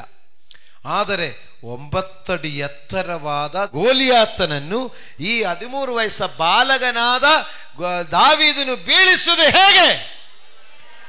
ಶರೀರ ಬಲದಿಂದ ಬೀಳಿಸಿದರ, ಭುಜ ಬಲದಿಂದ ಬೀಳಿಸಿದರ, ತೊಡೆಯ ಮಸಲಿಂದ ಬೀಳಿಸಿದರ, ಯುದ್ಧಾಭ್ಯಾಸದ ಶಕ್ತಿಯಿಂದ ಬೀಳಿಸಿದರ, ಮತ್ತೆ ಹೆಂಗೆ? ದೇವರ ಬಲದಿಂದ. ಎಲ್ಲರೂ ಹೇಳು, ದೇವರ ಬಲದಿಂದ. ಗೋಲಿಯಾತನೆಂಬ ಶಕ್ತನಾದ ಮನುಷ್ಯನನ್ನು ದಾವೀದನೆಂಬ ಬಾಲಕನು ಶರೀರ ಬಲದಿಂದ ಅಲ್ಲ, ಆತ್ಮ ಬಲದಿಂದ ಬೆಳೆಸಿದಾನೆ. ಹಾಗಾದರೆ ಊಟ ಮಾಡುವಾಗ ಶರೀರಕ್ಕೆ ಬಲ ಬರುತ್ತದೆ. ಶರೀರಕ್ಕೆ ಬಲ ಬಂದಿದರೆ ಯಾವ ಗೋಲಿಯಾತನು ಬೀಳಲ್ಲ. ಶರೀರ ಬಲದಿಂದ ಯಾವ ದೆವ್ವಗಳು ಬಿಟ್ಟು ಹೋಗಲ್ಲ. ಶರೀರ ಬಲವಾಗಿ ಬಲಿಷ್ಠವಾದ ಶರೀರವಿದ್ದುಕೊಂಡು, ನೋಡು ನನ್ನ ಮಸಲು ನೋಡು, ನನ್ನ ಚೆಸ್ಟ್ ನೋಡು ಅಂತ ಹೇಳಿಕೊಂಡು ಎಲ್ಲ ತೋರಿಸ್ಕೊಟ್ರೆ ದೆವ್ವ ಅಯ್ಯೋ ಸ್ವಾಮಿ ಸಹವಾಸ ಹಾಕು ಓಡ್ತಾನ? ಓಡ್ತಾನ? ಒಂದು ಸಮಯ 7 ಮಂದಿ ಯೌವನಸ್ಥರು ಒಟ್ಟು ಸೇರಿಕೊಂಡ್ರು. 7 ಮಂದಿ. ಅವರು ಒಂದು ದೆವ್ವ ಹತ್ರ ಹೋಗಿ ಹೇಳಿದೆ, ಪೌಳನ್ ಹೇಳುವ ಯೇಸುವಿನ ಹೆಸರಿನಲ್ಲಿ ಅಪ್ಪಣೆ ಕೊಡ್ತೇನೆ, ಬಿಟ್ಟು ಹೋಗು ಅಂತ ಹೇಳಿದ್ರು. ದೆವ್ವಗಳು ಏನ್ ಹೇಳಿದೆ ಗೊತ್ತಾ? ಪೌಳನೂ ಗೊತ್ತು, ಪೌಳನ್ ಹೇಳುವ ಯೇಸು ಗೊತ್ತು, ಆದ್ರೆ ನೀವ್ಯಾರು ಅಂತ ಹೇಳಿದೆ. ಅವರು ಭುಜಬಲ ಎಲ್ಲ ತೋರಿಸಿದೆ, ಬಟ್ಟೆನೇ ಅರ್ಧ ಹಾಕಿಬಿಟ್ಟಿದೆ. 7 ಜನ ಸುಮ್ಮನೆ ಓಡಿದಲ್ಲ, ಬತ್ತಲೆಯಾಗಿ ಓಡಿದೆ. ಬತ್ತಲೆಯಾಗಿ ಓಡಿದ್ರು ಸಾಲದು, ಮೈಯಲ್ಲೆಲ್ಲ ಗಾಯಗಳು ಆಯ್ತು. ಚೆನ್ನಾಗಿ ಪಂಚಿಂಗ್ ಮಾಡಿದೆ ಚೆಸ್ಟಿಗೆಲ್ಲ, ಅದಕ್ಕೆ ಗಾಯವಾಗಿ ಓಡಿ ಹೋದ್ರು. ಅದರಿಂದ ಮಕ್ಕಳಿರ, ನೀವು ಊಟ ಮಾಡಿ ಶರೀರಕ್ಕೆ ಶಕ್ತಿ ಹೊಂದಿದರೆ ಅದು ದೇವರ ಸೇವೆಗೆ ಉಪಯೋಗ ಬರಲ್ಲ. ಶರೀರ ಬಲದಿಂದ, ದೇಹ ಬಲದಿಂದ ನಾವು ಈ ಭೂಮಿಯಲ್ಲಿ ದುಡಿಲಿಕ್ಕೆಲ್ಲ ಒಳ್ಳೆಯದಾಗುತ್ತದೆ. ಕೆಲಸಕ್ಕೆ ಹೋಗಲಿಕ್ಕೆ ಶಕ್ತಿ ಬೇಕು, ಅದು ಒಳ್ಳೆಯದಾಗುತ್ತದೆ. ಆದರೆ ದೇವರ ಸೇವೆಗೆ ಶರೀರ ಬಲ ಅಲ್ಲ ಬೇಕಾಗಿರೋದು. ಹಾಲೆಲೂಯಾ. ಈ ಉಪವಾಸ ಬಿದ್ದು ಪ್ರಾರ್ಥಿಸುವಾಗ ಯೇಸು ಸ್ವಾಮಿ ಹೇಳ್ತಾರೆ, ನಿಮಗೆ ಗೊತ್ತಿಲ್ಲದ ಒಂದು ಊಟ ಮಾಡಲಿಕ್ಕಿದೆ. ಏನೊಂದು ಗೊತ್ತಾ? ಇಡೀ ಶಮರ್ಯ ಪಟ್ಟಣದವರು ಗುಂಪಾಗಿ ಬರ್ತಾ ಇದ್ದಾರೆ. ಒಂದು ಪಟ್ಟಣವೇ ಗುಂಪಾಗಿ ಕರ್ತನ ಪಾದಕ್ಕೆ ಬರ್ತಾ ಇದ್ದಾರೆ. ಹಲ್ಲೆಲೂಯಾ. ಆದ್ದರಿಂದ ನನಗೆ ಈ ಒಂದು ಹೇಣು ಹೊಟ್ಟೆಯ ಆಹಾರ ನನಗೆ ದೊಡ್ಡದಲ್ಲ. ಒಂದು ಪಟ್ಟಣವೇ ನನ್ನ ಹಿಂದೆ ಬರುವಾಗ ಒಂದು ಹೊಟ್ಟೆ ನನಗೆ ದೊಡ್ಡದೇ ಅಲ್ಲ. ನಿಮ್ಮ ಗ್ರಾಮದ ಜವಾಬ್ದಾರಿ ಯಾರಿಗೆ ಕೊಟ್ಟಿದೆ? ಹೋದ ವಾರ ಹೇಳಿದೆ ಸೆಕ್ರೆಟರಿ ಪೋಸ್ಟ್ ಕೊಟ್ಟಿದೆ ಅಂದ್ರೆ, ನಿಮ್ಮ ಊರಿಗೆ ನೀವೇ ಸೆಕ್ರೆಟರಿ. ಹಾಲೆಲೂಯಾ. ಆ ಸೆಕ್ರೆಟರಿ ಪೋಸ್ಟ್ ನಿಮಗೆ ದೇವರು ಕೊಟ್ಟಿದ್ದಾರೆ. ನೀವು ಮಾಡ್ತಾರೋ ಬಿಡ್ತಾರೋ ಅದು ನಿಮ್ದು. ಇದು ದೇವ್ರ ಜವಾಬ್ದಾರಿ ಒಂದು ಕೊಟ್ಟಿದೆ. ಈ ಜವಾಬ್ದಾರಿ ನಿಮಗೆ ಕೊಟ್ಟಿರುವಾಗ ನಿಮ್ಮ ಗ್ರಾಮದ ಜನರನ್ನು ರಕ್ಷಣೆಯಲ್ಲಿ ನಡೆಸಲಿಕ್ಕೆ ನಿಮಗೆ ಬೇಕಾಗಿರುವುದು ಶರೀರ ಬಲವಲ್ಲ, ಎಜುಕೇಶನ್ ಅಲ್ಲ, ಸೌಂದರ್ಯವೂ ಅಲ್ಲ. ದೇವರು ನಂಬಿಗಸ್ತನಾಗಿದ್ದ ಅಂತ ನೋಡ್ತಾನೆ.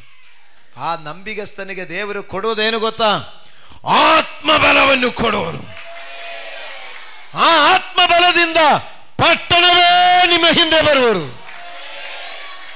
ಹೋದ ಅಮಾವಾಸ್ಯೆ ದಿವಸ ಹೇಳಿದ ನೆನಪಿದೆಯಾ? ಒಬ್ಬ ಯಹೂದನ ವಸ್ತ್ರಾಗ್ರವನ್ನು ಹಿಡಿದುಕೊಂಡು 10 ಮಂದಿ ಏನ್ ಹೇಳ್ಕೊಂಡು ಬರ್ತಾರೆ?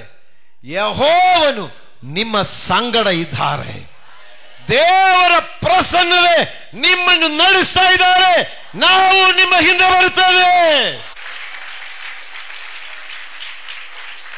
ಯೆಹೋವನು ನಿಮ್ಮ ಸಂಗಡ ಇದ್ದಾರೆ. ದೇವರ ಪ್ರಸನ್ನತೆ ನಿಮ್ಮನ್ನು ನಡೆಸ್ತಾ ಇದ್ದಾರೆ. ಅದಕ್ಕೆ ನಾವು ನಿಮ್ಮ ಹಿಂದೆ ಬರುತ್ತೇನೆ. ಇದು ಯಾವಾಗ ಸಂಭವಿಸುವುದು? ಆಹಾರಕ್ಕಿಂತ ಆತ್ಮಬಲಕ್ಕೆ ಮುಖ್ಯತ್ವ ಕೊಡುವ ಹಾಗೆ. ನಮ್ಮ ಮುಂದೆ ಒಂದು ಚಾಯ್ಸ್ ಇದೆ. ನಾನು ಹೊಟ್ಟೆಗೆ ಆಹಾರ ತುಂಬಿಸಬೇಕಾ, ಆತ್ಮನಿಗೆ ಬಲ ತುಂಬಿಸಬೇಕಾ? ಹೊಟ್ಟೆ, ಆತ್ಮ. ಹಲ್ಲೆಲೂಯಾ. ಆತ್ಮಕ್ಕೆ ಬಲ ತುಂಬಿಸಬೇಕಾ, ಹೊಟ್ಟೆಗೆ ಆಹಾರ ತುಂಬಿಸಬೇಕಾ ಅಂತ ಚಾಯ್ಸ್ ಇದೆ. ನಿಮಗೆ ಬಿಟ್ಟಿದೆ. ದೆವ್ವ ಹಿಡಿದ ಮನುಷ್ಯನನ್ನು ಯೇಸುವಿನ ಬಳಿಯಲ್ಲಿ ಕರೆದುಕೊಂಡು ಬಂದೆ. ಅವನು ಸರ್ಪಳಿಗಳನ್ನು ಕೂಡ ಮುರಿದಾಕುವನಾಗಿದ್ದನು. ಅವನು ಕಲ್ಲುಗಳಿಂದ ತನ್ನನ್ನೇ ಗಾಯಪಡಿಸುವನಾದನು. ಯಾರಿಂದಲೂ ಅವನನ್ನು ಹತ್ತೋಟಕ್ಕೆ ತರಲಿಕ್ಕೆ ಆಗುತ್ತಾ ಇರಲಿಲ್ಲ. ಆದರೆ ಯೇಸು ಅವನನ್ನು ನೋಡಿ, ಹೇ ಕಿವಿಡಾದ ಮೂಗ ದೆವ್ವವೇ, ಬಿಟ್ಟು ತೊಲಗು.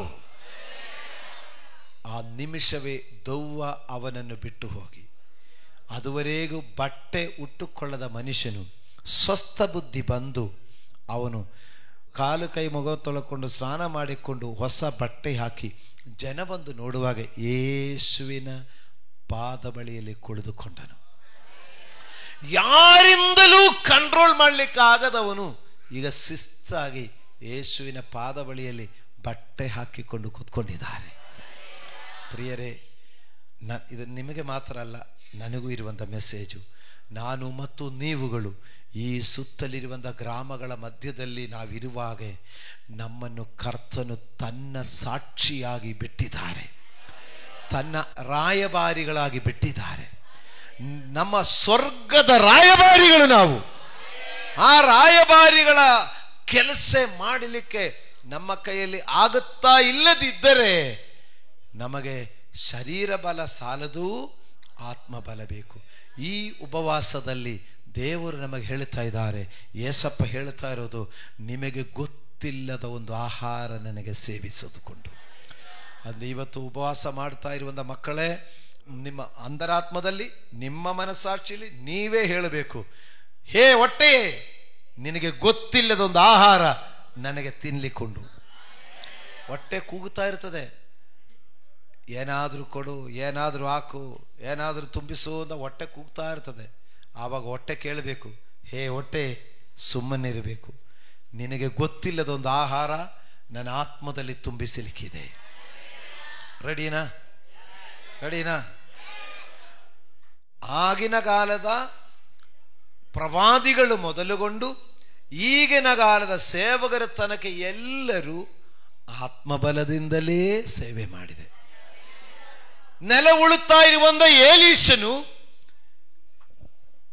ಪ್ರವಾದಿಯಾಗಿ ಕರೆವಿಗೆ ಬಂದ ಕೂಡಲೇ ಅವನು ಫಸ್ಟ್ ಕೇಳಿದು, 12 ಜೋಡಿ ನೆಲ ಉಳು ಬಂದ ನಾನು, ಇಷ್ಟು ಜಮೀನ್ದಾರರಾಗಿರುವಂತ ನಾನು ನಿನ್ನ ಹಿಂದೆ ಬಂದರೆ ನನಗೆ ಎಷ್ಟು ಸಿಕ್ಕುತ್ತೆ ಅಂತ ಅಲ್ಲ ಕೇಳಿರೋದು.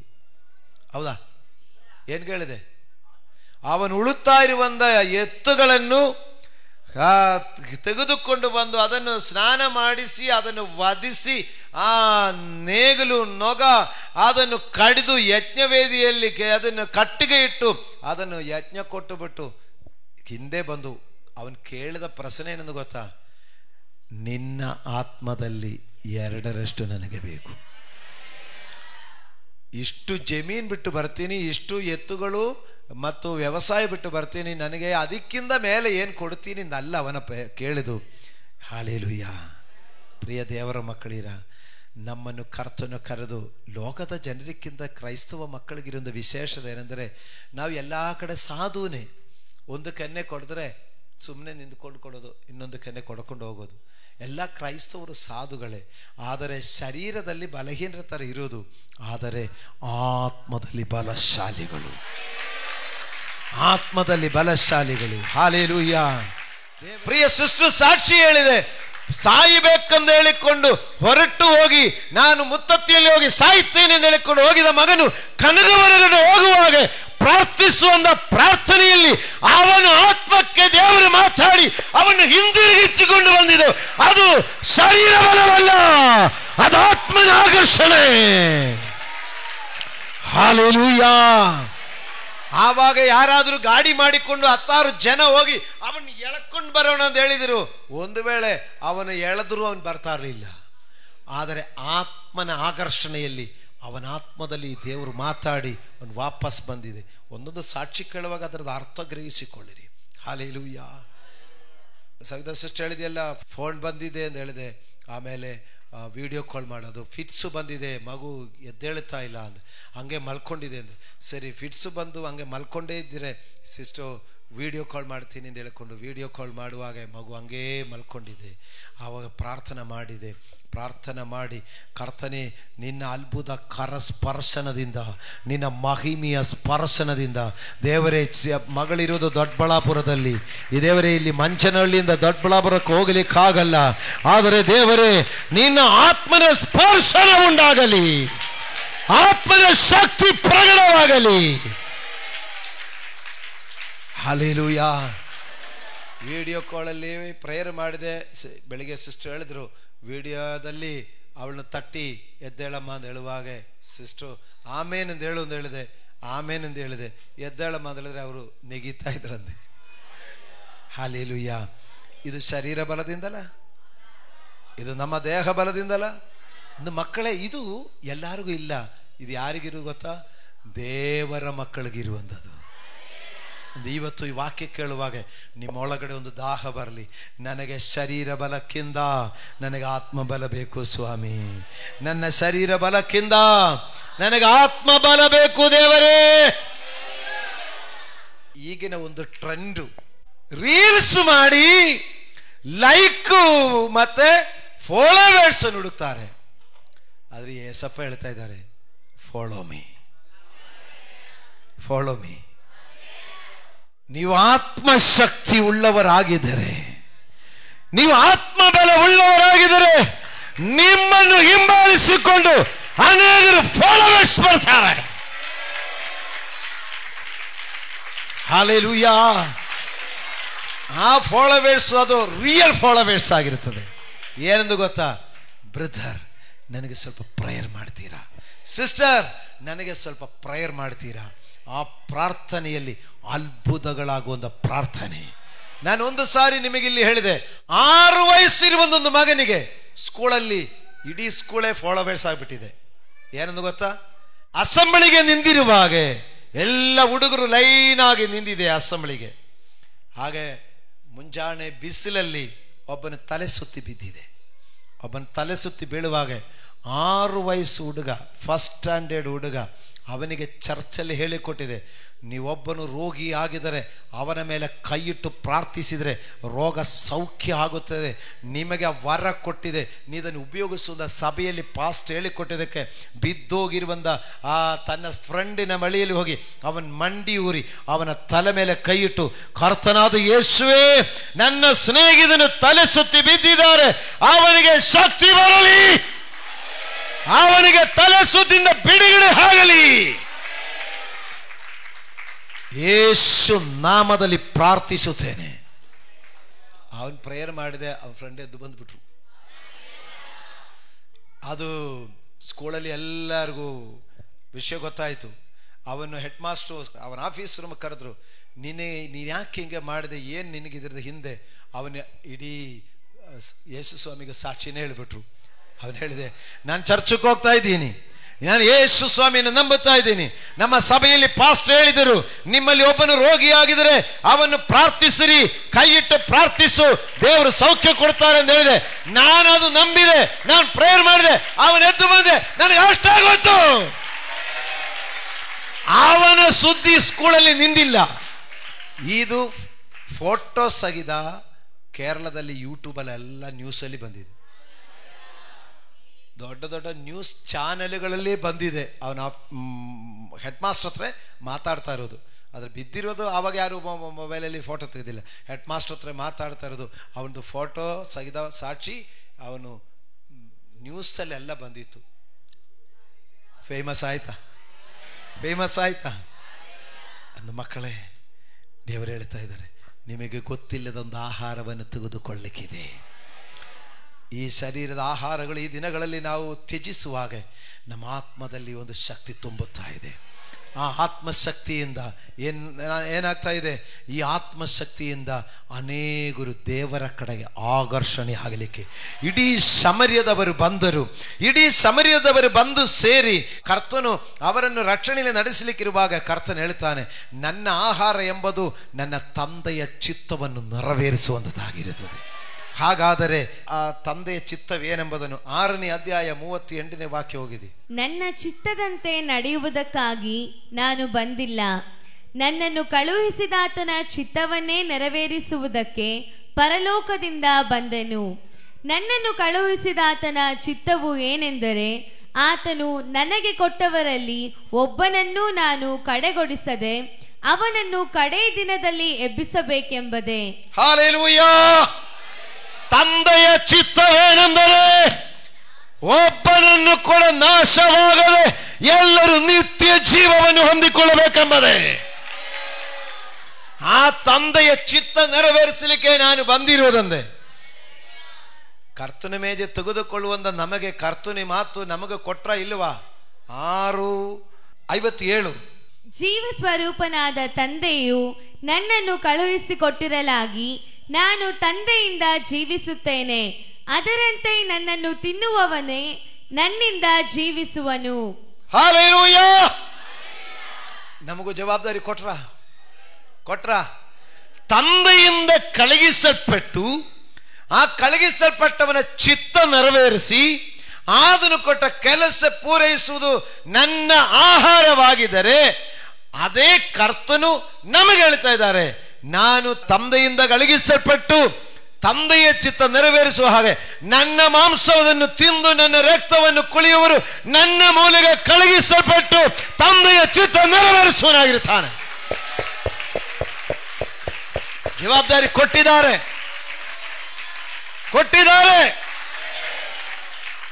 ಹೋದ ವಾರನೇ ಹೇಳಿದೆ, ನೀವೆಲ್ಲರೂ ಎಂದು ಬರೆದಿದೆ. ಪಾಸ್ಟರ್ಗಳು ಎಂದಲ್ಲ, ಬಿಷಪ್ಗಳು ಎಂದಲ್ಲ, ಪ್ರವಾದಿಗಳು ಎಂದಿಲ್ಲ, ಯಾರು?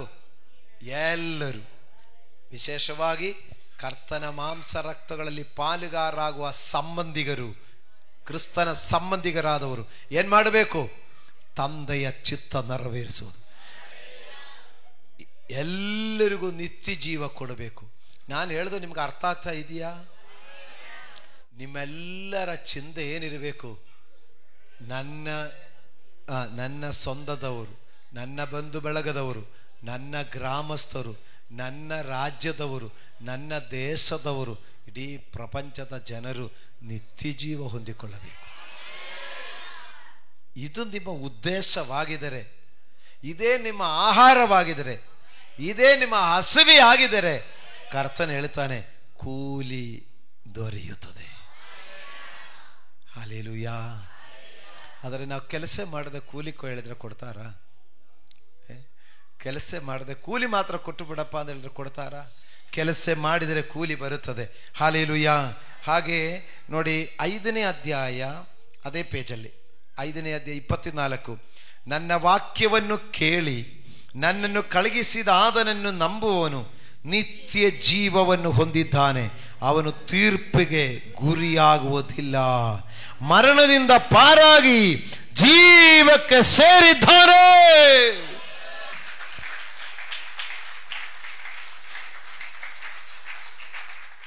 ಯೇಸು ಸ್ವಾಮಿ ಹೇಳ್ತಾರೆ, ಈಗಲೇ ತಲೆ ಎತ್ತಿ ನೋಡಿದರೆ ನಿಮ್ಮ ಕಣ್ಣೆತ್ತಿ ಹೊಲಗಳನ್ನು ನೋಡಿರಿ, ಅವು ಬೆಳ್ಳಗಾಗಿ ಕೊಯ್ಲಿಗೆ ಬಂದವೆಂದು ನಿಮಗೆ ಹೇಳುತ್ತೇನೆ.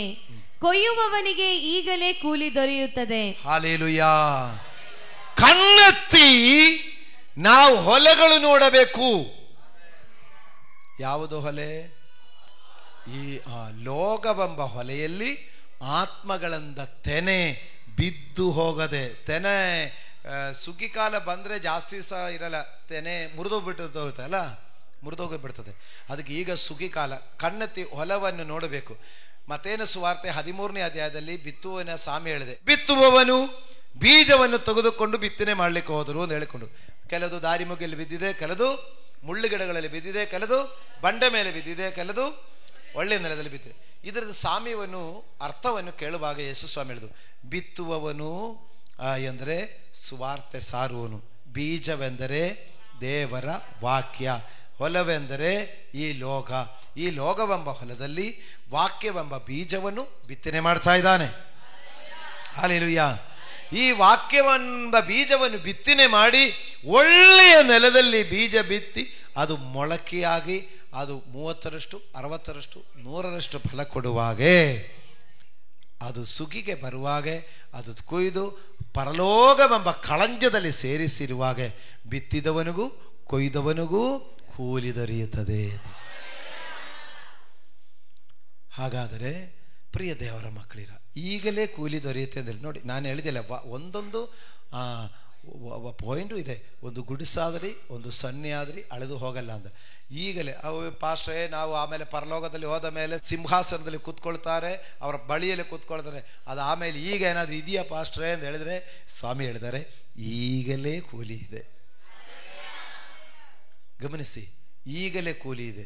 ನೋಡಿ, ನೀವು ರೋಗಿಗಳಾಗಿದ್ದರೆ ನೀವು ಸೌಖ್ಯ ಆಗೋದು ದೇವರಿಂದ ಬಂದ ಕೂಲಿ ಆಗಿದೆ.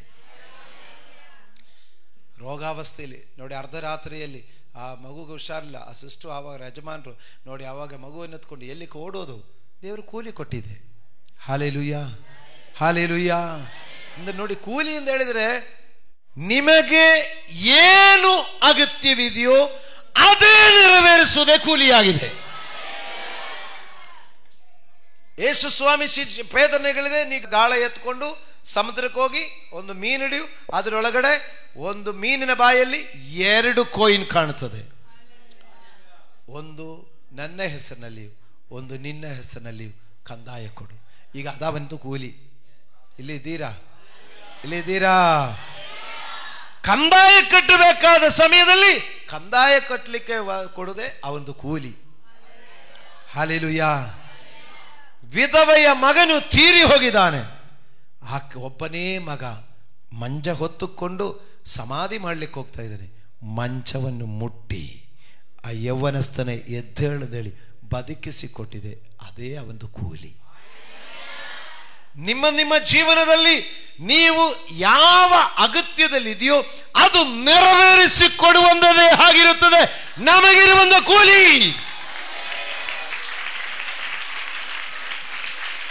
ಏನು ಅಗತ್ಯ ಅದು ನೆರವೇರಿಸುವುದು. ಓದುವ ಮಕ್ಕಳೇ, ನಿಮ್ಮ ಅಗತ್ಯ ಏನು?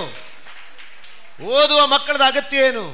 ಹೀಗೆ ನೀವು ದೇವರೇ ಚೆನ್ನಾಗಿ ಓದಲಿಕ್ಕೆ ನಮ್ಗೆ ಬುದ್ಧಿ ಕೊಡು, ಒಳ್ಳೆ ಜ್ಞಾನ ಕೊಡು, ಒಳ್ಳೆ ವರ ಕೊಡಿ ಅಂತ ನೀವು ಕೇಳಿಕೊಳ್ಳಿ.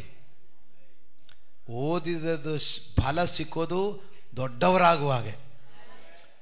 ಓದುವ ಮಕ್ಕಳೇ, ನಿಮ್ಮ ಕೈಲಿ ಆಗದಿರ್ಬೋದು, ನೀ ಕರ್ತನ ಕೆಲಸ ಮಾಡು. ಏನು ಕೆಲಸ? ಒಬ್ಬರಿಗೆ ಸುವಾರ್ತೆ ಹೇಳು, ಏಸಪ್ಪ ಒಳ್ಳೆ ದೇವರು ಅಂತ ಹೇಳು. ಒಬ್ಬರಿಗೆ ಹೊಟ್ಟೆ ನೋವಿದೆಯಾ, ನೀವು ಹೋಗಿ ಹೊಟ್ಟೆ ಮೇಲೆ ಕೈ ಇಟ್ಟುಕೊಂಡು ಪ್ರಾರ್ಥನೆ ಮಾಡಿ, ಏಸಪ್ಪ ಇವನ್ನು ಕಾಡುತ್ತಾ ಇರುವ ಹೊಟ್ಟೆ ನೋವು ಯೇಸುವಿನ ನಾಮದಲ್ಲಿ ಬಿಟ್ಟು ತೊಲಗಿ ಹೋಗಲಿ. ಆಮೇಲೆ ದೇವರು ಅವನಿಗೂ ಗುಣಪಡಿಸಿರ್ತಾನೆ. ಆಮೇಲೆ ಕೇಳು, ಏಸಪ್ಪ ನನಗೆ ಓದಲಿಕ್ಕೆ ಬುದ್ಧಿ ಬೇಕು ಅಂತ ಕೇಳು. ಅದೇ ಕೂಲಿ. ಹಲ್ಲೆಲೂಯಾ. ಕೆಲಸ ಮಾಡುವುದರ ಮಧ್ಯದಲ್ಲಿ ನಿಮ್ಮ ಜೊತೆ ಕೆಲಸ ಮಾಡೋರಿಗೆ ನೀವು ಸುವಾರ್ತೆ ಸಾರು, ನಿಮಗೆ ಕೂಲಿ. ಏನಂದು ಗೊತ್ತಾ? ಪೇಮೆಂಟ್ ಆಗಿ ಅಲ್ಲ. ನಿಮ್ಮ ಆರ್ಥಿಕ ಸಮಸ್ಯೆ ಇದೆಯಾ, ನಿಮಗೆ ಪೇಮೆಂಟ್ ಆಗಿ ಕೂಲಿ ಬರುತ್ತದೆ. ಆರ್ಥಿಕ ಸಮಸ್ಯೆ ಇರುವವರಾದರೆ ನೀವು ಕರ್ತನ ಸೇವೆ ಮಾಡಿದರೆ ನಿಮಗೆ ಕೂಲಿ ದೊರೆಯುತ್ತದೆ. ತಂದೆಯ ಚಿತ್ತ ನೆರವೇರಿಸುವಂಥ ಕೆಲಸ, ಆತ್ಮಗಳನ್ನು ದೇವರ ಕಡೆಗೆ ನಡೆಸುವಂಥ ಕೆಲಸ, ಬೀಜವನ್ನು ಬಿತ್ತನೆ ಮಾಡಿ ಅದನ್ನು ಕುಯ್ದು ಸುಖಿಯಾಗಿ ಸೇರಿಸೋದು. 30ರಷ್ಟು 60ರಷ್ಟು 100ರಷ್ಟು ಅಂತ ಹೇಳಿದೆ. ಇಲ್ಲಿ ಕೊಡಿ, ದೀಕ್ಷಾಸ್ನಾನ ಮಾಡುವಾಗ 30ರಷ್ಟು ಆಯಿತು. ಸಭೆಯಲ್ಲಿ ಕರೆಕ್ಟಾಗಿ ಬರ್ತಾ ಇದ್ದರೆ 60ರಷ್ಟು ಆಯಿತು. ಸಾಯುವ ತನಕ ನಂಬಿಕೆಸ್ಥನಾಗಿದ್ದರೆ 100ರಷ್ಟು ಆಯಿತು. Hallelujah, hallelujah, hallelujah. ಕೆಲವರು 30ರಷ್ಟಲ್ಲೇ ದೀಕ್ಷಾಸ್ನಾನ ಮಾಡಿ ಬಿಟ್ಟುಬಿಡ್ತಾರೆ. ದೀಕ್ಷಾಸ್ನಾನ ಮಾಡಿದೆ, ಪುಸ್ತಕದಲ್ಲಿ ಹೆಸರು ಬಂದಿದೆ ಅಂತ. ಹಲ್ಲೆಲೂಯಾ. ಮತ್ತು 60ರಷ್ಟು ಯಾವತ್ತು ಬರಬೇಕಲ್ಲ. ನೀವು ಧನ್ಯರು, ವಾರ ವಾರ ಸಭೆಗೆ ಬಂದಿದ್ದೀರಾ, ನೀವು 60ರಷ್ಟು ಫಲ ಕೊಡ್ತಾ ಇದ್ದಾರೆ.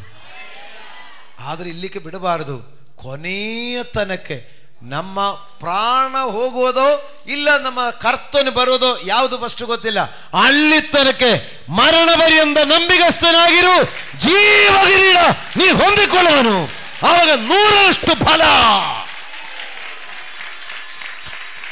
ಸಿಗೋ. ಅದೇ 100ರಷ್ಟು ಫಲ, ಕೂಲಿ ಬರುತ್ತದೆ, ಕೂಲಿ. ಹಾಲೆಲೂಯಾ. ಒಂದೇ ವಾಕ್ಯ ಕೂಡ ಹೇಳಿ ನಾನು ಮುಗಿಸ್ತೇನೆ. ಏನಂದ್ರೆ ಗೊತ್ತಾ, ಅದು ಜೋನು 6:63. ಬದುಕಿಸುವಂತದ್ದು ಆತ್ಮವೇ, ಮಾಂಸವು ಯಾವುದಕ್ಕೂ ಬರುವುದಿಲ್ಲ. ನಾನು ನಿಮಗೆ ಹೇಳಿರುವ ಮಾತುಗಳೇ ಆತ್ಮವಾಗಿಯೂ ಜೀವವಾಗಿಯೂ ಅವೆ. ನೋಡಿ, ಇಷ್ಟೆಲ್ಲ ಕೇಳಿದೆಯಲ್ಲ, ಇಷ್ಟೆಲ್ಲ ಕೇಳಿದೆ. ಯೇಸು ಸ್ವಾಮಿ ಹೇಳ್ತಾರೆ, ಬದುಕಿಸುವಂಥದ್ದು ಆತ್ಮವೇ, ಮಾಂಸವು ಯಾವುದಕ್ಕೂ ಬರುವುದಿಲ್ಲ. ನಾನು ನಿಮಗೆ ಹೇಳಿರುವ ಮಾತುಗಳೇ ಆತ್ಮವಾಗಿಯೂ ಜೀವವಾಗಿಯೂ ಇದೆ. ಫಸ್ಟ್ ವಾಕ್ಯ ಏನ್ ಹೇಳಿದೆ? ನಿಮಗೆ ಗೊತ್ತಿಲ್ಲದ ಆಹಾರ ನನಗೆ ಸೇವಿಸಲಿಕೊಂಡು. ಹಾಲೆಲೂಯಾ. ಆ ಆಹಾರ ಎಂಬುದು ನನ್ನನ್ನು ಕಳುಹಿಸಿಕೊಟ್ಟ ತಂದೆಯ ಹಿತವನ್ನು ನೆರವೇರಿಸುವಂಥದ್ದು, ಆತನು ಕೊಟ್ಟ ಕೆಲಸವನ್ನು ಪೂರೈಸುವುದಾಗಿದೆ. ಆತನ ಚಿತ್ತ ಏನಿದೆ? ಈ ಚಿಕ್ಕವರಲ್ಲಿ ಒಬ್ಬನಾದರೂ ನಾಶವಾಗದೆ ಎಲ್ಲರೂ ನಿತ್ಯ ಜೀವವನ್ನು ಹೊಂದಿಕೊಳ್ಳಬೇಕೆಂಬುದು ಆತನ ಚಿತ್ತ. ಆತನು ಕೊಟ್ಟ ಕೆಲಸ ಏನಿದೆ? ವಾಕ್ಯವೆಂಬ ಬೀಜವನ್ನು ಬಿತ್ತನೆ ಮಾಡಿ ಅದನ್ನು ಕಳೆ ತೆಗೆದು ಅದಕ್ಕೆ ಗೊಬ್ಬರ ಹಾಕಿ ಅದು ಸುಧಾರಿಸುವಂಥದ್ದು ನಾವು ಮಾಡುವ ಕೆಲಸವಾಗಿದೆ. ಹಾಲೆಲೂಯಾ.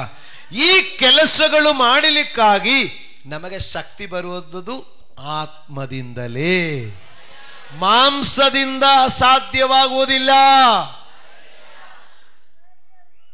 ಹಾಲೆಲೂಯಾ. ಈಗ ಶರೀರದ ಉಪಯೋಗ ಆತ್ಮ ವಾಸ ಮಾಡುವಂತ ಗರ್ಭಗುಡಿಯಾಗಿದೆ ಶರೀರ. ಈ ಶರೀರ ರೋಗ ಬರದೆ ಸೈತಾನನು ವಾಸ ಮಾಡದೆ ನಾವು ಭದ್ರವಾಗಿ ಕಾಪಾಡಿಕೊಳ್ಳಬೇಕು ಅಷ್ಟೇ. ನಮಗೆ ಡ್ಯೂಟಿ ಏನಿದೆ? ಆತ್ಮಗಳನ್ನು ಬೀಜ ಬಿತ್ತನೆ ಮಾಡು, ಅದನ್ನು ಕಳೆ ತೆಗಿ, ಅದಕ್ಕೆ ಗೊಬ್ಬರ ಹಾಕು, ಅದು ಸುಧಾರಿಸು. ಹಾಗೆ ಮಾಡಿ ನೀವು ಆ ಫಲ ಕೊಡೋರಾಗಿರು. ಇದಕ್ಕಾಗಿ ನೀ ಪ್ರಯತ್ನ ಪಡುವುದು ಯಾವುದರಿಂದ? ನಾನು ಹೇಳುವ ವಾಕ್ಯವೇ ಆತ್ಮವಾಗಿಯೂ ಜೀವವಾಗಿಯೂ ಇದೆ. ದೇಹ ಮಾಂಸ ಯಾವುದಕ್ಕೂ ಉಪಯೋಗ ಆಗಲ್ಲ. ಈ ಮಾಂಸದಿಂದ ಪ್ರಯೋಜನ ಇಲ್ಲ. ಆದರೆ ಈ ಶರೀರದ ಒಳಗಡೆ ಇರುವಂತ ವಾಕ್ಯ ನಿಮ್ಮ ಒಳಗಡೆ ಹೋಗಿದರೆ ಅದು ನಿಮಗೆ ಜೀವವಾಗಿರುತ್ತದೆ. ಈ ವಾಕ್ಯ ಜೀವವು ಆತ್ಮವೂ ಆಗಿದೆ. ನಿಮಗೆ ಗೊತ್ತಿಲ್ಲದ ಒಂದು ಆಹಾರ ಇಲ್ಲ ಎಂದು ಏಸಪ್ಪ ಹೇಳ್ತಾ ಇದ್ದಾರೆ. ಉಪವಾಸ ಇರುವಂತ ದೇವರ ಮಕ್ಕಳಿರ, ನೀವು ಶಾರೀರಿಕ ಆಹಾರವನ್ನು ತ್ಯಜಿಸುವಾಗ ಇಲ್ಲಿ ದೇವರು ಕೊಡುವ ಆಹಾರ ವಾಕ್ಯವೆಂಬ ಆಹಾರ. ನಾನು ಕೊಡುವ ವಾಕ್ಯವೇ ನಿಮ್ಮ ಆತ್ಮವೂ ಜೀವವೂ ಆಗಿದೆ. ಮನುಷ್ಯನು ರೊಟ್ಟಿ ತಿಂದು ಮಾತ್ರ ಬದುಕುವನಲ್ಲ, ದೇವರ ಬಾಯಿಂದ ಬಿಡುವಂತ ಪ್ರತಿಯೊಂದು ಮಾತಿನೆಂದು ಬದುಕುವನಾಗಿರುತ್ತಾನೆ. ಯೇಸು ಸ್ವಾಮಿ ಹೇಳ್ತಾರೆ, ನಾನು ಹೇಳುವ ವಾಕ್ಯ ಜೀವವೂ ಆತ್ಮವೂ ಆಗಿದೆ. ಆತ್ಮವು ಬದುಕಿಸುವಂಥದ್ದಾಗಿರುತ್ತದೆ, ದೇಹವು ಸಾಯುವಂಥದ್ದಾಗಿರುತ್ತದೆ. ದೇಹ ಮಣ್ಣಕ್ಕೆ ಹೋಗುತ್ತದೆ, ಆತ್ಮ ದೇವರ ಸನ್ನಿಧಾನಕ್ಕೆ ಹೋಗುತ್ತದೆ. ಇವತ್ತು ವಾಕ್ಯ ಕೇಳಿದ ದೇವರ ಮಕ್ಕಳಿರ, ನಾವು ಒಂದು ತೀರ್ಮಾನ ಮಾಡೋಣ. ನಾನು ಉಪವಾಸ ಮಾಡಬೇಕು. ನಾನು ದೇಹದ ಮಾಂಸದ ಬೆಳವಣಿಗೆಕ್ಕಿಂತ ಆತ್ಮನ ಬೆಳವಣಿಗೆಗೆ ಮುಖ್ಯ ಸ್ಥಾನ ಕೊಡಬೇಕು. ನಿಮಗೆ ಗೊತ್ತಿಲ್ಲದ ಆಹಾರ ತೆಗೆದುಕೊಳ್ಳಿಕ್ಕಿದೆ. ನಿಮಗೆ ಗೊತ್ತಿಲ್ಲದ ಆಹಾರ ನನ್ನ ತಂದೆಯ ಚಿತ್ತವನ್ನು ನೆರವೇರಿಸುತ್ತದೆ, ನನ್ನ ತಂದೆಯ ಕೆಲಸಗಳು ನೆರವೇರಿಸುತ್ತದೆ. ನನ್ನ ತಂದೆಯ ಚಿತ್ತ ಒಬ್ಬ ಆತ್ಮ ಕೂಡ ನಶಿಸಿ ಹೋಗದೆ ಎಲ್ಲರೂ ನಿತ್ಯ ಜೀವ ಹೊಂದಿಕೊಳ್ಳಬೇಕು. ನನ್ನ ತಂದೆ ಕೊಟ್ಟ ಕೆಲಸ ವಾಕ್ಯವೆಂಬ ಬೀಜವನ್ನು ಬಿತ್ತನೆ ಮಾಡಿ ಅದನ್ನು ಸುಗ್ಗಿ ಕಾಲದಲ್ಲಿ ಅದನ್ನು ಕೊಯ್ದು ಅದು ಕಳಂಜದಲ್ಲಿ ಸೇರಿಸೋದು. ಕೂಲಿ ಈಗಲೇ ಕೂಲಿ ದೊರೆಯುತ್ತದೆ. ಬಿತ್ತುವವನು ಕೊಯ್ಯುವವನು ಒಂದೇ ದಿವಸ ಆನಂದ ಪಡೆಯುವಂಥದ್ದಾಗಿರುತ್ತದೆ. ಈ ಶಾರೀರಿಕ ಆಹಾರಕ್ಕಿಂತ ಆತ್ಮನ ಆಹಾರವಾಗಿರುವ ವಾಕ್ಯವೇ ಜೀವವು ಆತ್ಮವೂ ಆಗಿದೆ. ಈ ಆತ್ಮವು ನನಗೆ ಬೇಕು, ಈ ವಾಕ್ಯ ನನಗೆ ಬೇಕು. ಶರೀರದ ಆಹಾರ ಕೊರತೆ ಆದರೂ ಪರವಾಗಿಲ್ಲ, ಶರೀರದ ಆಹಾರ ಕಡಿಮೆ ಆದರೂ ಪರವಾಗಿಲ್ಲ. ಮಂಡಿಯೂರಿ ಕೇಳೋಣ, ನೀವೇ ಪ್ರಾರ್ಥನೆ ಮಾಡು. ದೇವರೇ, ನನ್ನ ಶರೀರದ ಆಹಾರ ಕಡಿಮೆ ಆದರೂ ಪರವಾಗಿಲ್ಲ, ಶರೀರಕ್ಕೆ ಆಹಾರ ಸ್ವಲ್ಪ ಕಮ್ಮಿ ಆದರೂ ಪರವಾಗಿಲ್ಲ, ಒಂದೊತ್ತು ಉಪವಾಸ ಮಾಡಿದರೂ ಚಿಂತೆ ಇಲ್ಲ, ನನಗೆ ಆತ್ಮ ಬಲ ಬೇಕು. ಕೇಳು, ಬಾಯಿ ಬಿಟ್ಟು ಮಾತಾಡು. ನನಗೆ ಆತ್ಮನ ಬಲ ಬೇಕು. ನನ್ನ ಶರೀರ ಎಷ್ಟು ದಪ್ಪಾಗಿದ್ರು ಗೋಲಿಯಾತನ್ನು ಬೀಳಿಸಲಿಕ್ಕಾಗಲ್ಲ. ನನ್ನ ಶರೀರದಲ್ಲಿ ಎಷ್ಟು ಆರೋಗ್ಯವಿದ್ದರೂ ಸೈತಾನ ಕ್ರಿಯೆಗಳು ಲಯಪಡಿಸಲಿಕ್ಕಾಗುವುದಿಲ್ಲ. ಸರ್ವಶಕ್ತನಾದ ನಮ್ಮ ತಂದೆಯಾದ ದೇವರೇ, ನೀವು ಕೊಟ್ಟ ವಾಕ್ಯಗಳಕ್ಕಾಗಿ ನಿಮಗೆ ಸ್ತೋತ್ರ ಸಲ್ಲಿಸುತ್ತೇನೆ. ಈ ಮಕ್ಕಳ ವಾಕ್ಯವನ್ನು ಧ್ಯಾನಿಸಿ ಈ ಸಮಯ ತನಕ ದೇವರೇ ಮಕ್ಕಳು ಪ್ರಾರ್ಥನೆ ಮಾಡಿಕೊಂಡಿದ್ದಾರೆ. ದೇವರೇ, ನಿಮ್ಮ ವಾಕ್ಯದಲ್ಲಿ ನಾವು ಧ್ಯಾನಿಸಿದ ಹಾಗೆ ನಿಮಗೆ ಗೊತ್ತಿಲ್ಲದ ಒಂದು ಆಹಾರವನ್ನು ನನಗೆ ತೆಗೆದುಕೊಳ್ಳಲಿಕ್ಕಿದೆ ಎಂಬುದು ಈ ಮಕ್ಕಳ ಮನಸ್ಸಿನಲ್ಲಿ ಬೇರೂರಲಿ. ಮನುಷ್ಯನು ರೊಟ್ಟಿ ತಿಂದು ಮಾತ್ರ ಬದುಕುವನಲ್ಲ, ದೇವರ ಬಾಯಿಂದ ಬೀಳುವ ಪ್ರತಿಯೊಂದು ಮಾತಿನಿಂದಲೂ ಬದುಕುತ್ತಾರೆ. 40 ದಿವಸ ಯೇಸಪ್ಪ, ನೀವು ಹಗಲಿರುಳು ಉಪವಾಸವಾಗಿದೆ. 40 ದಿವಸ ಹಗಲು ಇರುಳು ಊಟ ಇಲ್ಲದೆ ದೇವರೇ ನೀವು ಉಪವಾಸವಿದ್ದು ಪ್ರಾರ್ಥನೆ ಮಾಡಿ ಶಕ್ತಿ ಪಡೆದುಕೊಂಡೇ ಕರ್ತನೆ ನೀ ಸೇವೆಗೆ ಹೊರಟಿರುವುದಲ್ವಾ. ಆದರೂ ದೇವಗುಮಾರನಾಗಿದ್ದರೆ ಕೂಡ ಸೈತಾನನ ಶೋಧಿಸಲಿಕ್ಕೆ ಬಂದಿದೆ. ಹಾಗಾದರೆ ನಾವು ನರಮನುಷ್ಯರಾದ ನಮ್ಮನ್ನು ಎಷ್ಟೋ ಸೈತಾನನ ಶೋಧಿಸಲಿಕ್ಕೆ ಬರುವುದು. ಈ ಶೋಧನೆಗಳಲ್ಲಿ ನಾವು ಜಯಿಸಲಿಕ್ಕಾಗಿ ಕರ್ತನೇ ನಮಗೆ ಆತ್ಮಬಲ ಬೇಕಾಗಿದೆ. ಆತ್ಮಬಲದಿಂದ ಮಕ್ಕಳನ್ನು ತುಂಬಿಸು. ಮಕ್ಕಳು ವಾಕ್ಯ ಕೇಳಿ ವಾಕ್ಯದ ಬಲದಿಂದ ಆತ್ಮಶಕ್ತಿ ಹೊಂದಿ ನಿನ್ನ ಮಕ್ಕಳು ಸೈತಾನನ ತಂತ್ರೋಪಾದಿಗಳನ್ನು ಜಯಿಸುವರಾಗಿರಲಿ. ಎಲ್ಲ ಮಕ್ಕಳು ಆತ್ಮಬಲದಿಂದ ವಚನವೆಂಬ ಬೀಜವನ್ನು ಬಿತ್ತನೆ ಮಾಡಿ ಅದಕ್ಕೆ ಸುಧಾರಣೆ ಮಾಡಿ ಅದಕ್ಕೆ ಪ್ರೋತ್ಸಾಹ ಕೊಟ್ಟು ಅದನ್ನು ದೇವರೇ 30ರಷ್ಟು 60ರಷ್ಟು 100ರಷ್ಟು ಫಲ ಕೊಡುವ ಒಳ್ಳೆಯ ಫಲಗಳಾಗಿ ಕಳಂಜದಲ್ಲಿ ಸೇರಿಸುವರಾಗಿ, ಅದರಿಂದಲೇ ಬಿತ್ತುವವನಿಗೂ ಕುಯ್ಯುವವನಿಗೂ ಆನಂದ ಉಂಟಾಗುವಂತೆಯೂ ಕೂಲಿ ಈಗಲೇ ದೊರೆಯುವಂತೆಯೂ ನೀವು ಮಾಡುವುದಕ್ಕಾಗಿ ಸ್ತೋತ್ರ. ಈ ವಚನ ಸಂದೇಶ ನಿನ್ನ ಮಕ್ಕಳ ಹೃದಯಗಳಲ್ಲಿ ಬೇರೂರಲಿ. ಇದು ದಾರಿ ಮುಗ್ಗಲ್ಲಿ ಬಿದ್ದ ಥರ ಇರಬೇಡ. ಇದು ದೇವರೇ ಸೈತಾನ್ ಬಂದು ತೆಗೆದುಕೊಂಡು ಹೋಗೋದ ಸ್ಥಿತಿ ಬೇಡ. ಮುಳ್ಳು ಗಿಡಗಳಲ್ಲಿ ನಶಕ್ಕೆ ಹೋಗಬೇಡ. ಬಂಡೆಯಲ್ಲಿ ಮೊಳಕೆಯಾಗಿ ಬೇರು ಹರಡದೆ ಒಣಗಿ ಹೋಗುವುದು ಬೇಡ. ಈ ವಾಕ್ಯಗಳು 30ರಷ್ಟು 60ರಷ್ಟು 100ರಷ್ಟು ಆಗಿ ಇದು ಫಲ ಕಾಣಲಿ.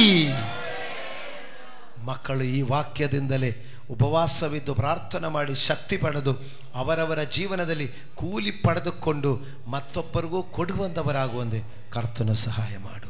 ದೇವರೇ, ಈ ಮಕ್ಕಳನ್ನು ನಿನ್ನ ಕರಗಳಲ್ಲಿ ಕೊಡುತ್ತೇನಪ್ಪ. ಇನ್ನು ಯಾವ ಕೂಲಿ ಬೇಕಾಗಿದೆ.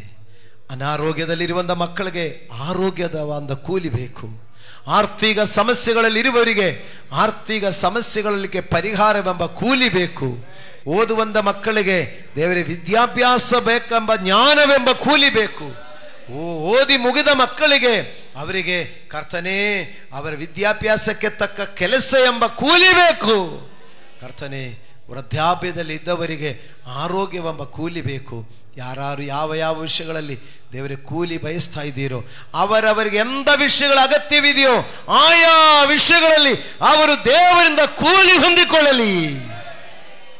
ಮಾತ್ರವಲ್ಲ, ನೀವು ಹೇಳಿದ್ದೀರಲ್ಲ, ನಿತ್ಯ ರಾಜ್ಯದಲ್ಲಿ ಆ ತಂದೆಯ ಬಲಗಡೆಯಲ್ಲಿರುವಂಥ ಮಹಾಭಾಗ್ಯವನ್ನು ಬಿಳಿ ನಿಲುವಂಗಿಯನ್ನು ತೊಟ್ಟುಕೊಂಡವರಾಗಿ, ಗರ್ಜೂರದ ಗರಿಗಳನ್ನು ಕೈಗಳಲ್ಲಿ ಹಿಡಿದುಕೊಂಡವರಾಗಿ, ನಮಗೆ ರಕ್ಷಣೆಯನ್ನುಂಟು ಮಾಡಿದಕ್ಕಾಗಿ ಸ್ತೋತ್ರ ಎಂದು ಹೇಳುವ ಆ ಮಹಾ ಸಂತೋಷದಲ್ಲಿ ಸೇರುವಂತೆಯೂ ಅವರವರಿಗೆ ಅವರವರ ಕೆಲಸಗಳಿಗೆ ತಕ್ಕ ಪ್ರತಿಫಲವನ್ನು ಜಯದ ಮಾಲೆಯಾಗಿ ಹೊಂದಿಕೊಳ್ಳುವ ಹಾಗೆಯೂ ಈ ಮಕ್ಕಳೆಲ್ಲರಿಗೂ ಕೃಪೆ ಉಂಟಾಗಲಿ.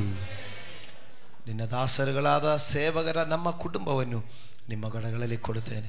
ನಾವು ಅಧಿಕವಾಗಿ ಬಿತ್ತನೆ ಮಾಡುವವರು, ಕುಯ್ಯುವವರು, ಸುಧಾರಿಸುವರು ಹಾಗೆ ನಾವು ಕೂಡ ಇನ್ನೂ ಅಧಿಕವಾಗಿ ತಂದೆಯ ಚಿತ್ತವನ್ನು ನೆರವೇರಿಸಿ ತಂದೆ ಕೊಟ್ಟ ಕೆಲಸ ಪೂರೈಸುವರಾಗಲಿಕ್ಕೆ ನಿಮ್ಮ ದಾಸರುಗಳಾದ ನಮಗೂ ಕೃಪೆ ನೀಡು, ಈ ಮಕ್ಕಳೆಲ್ಲರಿಗೂ ಕೃಪೆ ನೀಡು. ಹಾಗೆಯೇ ಈ ಉಪವಾಸ ಮುಗಿದು ದೇವರೇ ನಾವು ಬಲ ಹೊಂದಿ, ನಾವು ದೇವರ ಕೃಪಾವರಗಳನ್ನು ಹೊಂದಿ ಆ ಧ್ಯಾನ ಕೂಟಗಳಲ್ಲಿ ಅಭಿಷಿಕ್ತ ಸೇವಕರಿಂದ ಪವಿತ್ರಾತ್ಮನ ಅಭಿಷೇಕ ಪಡೆದುಕೊಂಡು ನಮ್ಮ ಗ್ರಾಮಗಳಲ್ಲಿ, ನಮ್ಮ ರಾಜ್ಯಗಳಲ್ಲಿ, ನಮ್ಮ ದೇಶದಲ್ಲಿ, ಇಡೀ ಪ್ರಪಂಚದಲ್ಲಿ ಕರ್ತನೇ ನಿಮಗೆ ಪ್ರಯೋಜನವುಳ್ಳೊಂದು ಪಾತ್ರಗಳಾಗಿ ಮಾರ್ಪಡಲಿ. ಈ ಸಭೆ ಅದಕ್ಕೆ ಉಪಯುಕ್ತವಾಗಲಿ. ನಿನ್ನ ಪಾದ ಸನ್ನದಿಯಲ್ಲಿ ಎಲ್ಲ ಮಕ್ಕಳನ್ನು ಸಮರ್ಪಿಸುತ್ತೇನೆ. ನಮ್ಮ ರಕ್ಷಕನು, ನಮ್ಮ ಒಡೆಯನೂ ಆಗಿರುವ ಪ್ರಭು ಯೇಸು ಕ್ರಿಸ್ತನ ನಾಮದಲ್ಲಿ ಪ್ರಾರ್ಥಿಸುತ್ತೇನೆ, ಪರಲೋಕದ ತಂದೆಯಾದ ದೇವರೇ. ನಮ್ಮ ಪ್ರಾರ್ಥನೆ ಕೇಳಿದ ದೇವರಿಗೆ 2 ಕೈಗಳೆತ್ತಿ ಸ್ತೋತ್ರ ಹೇಳೋಣ.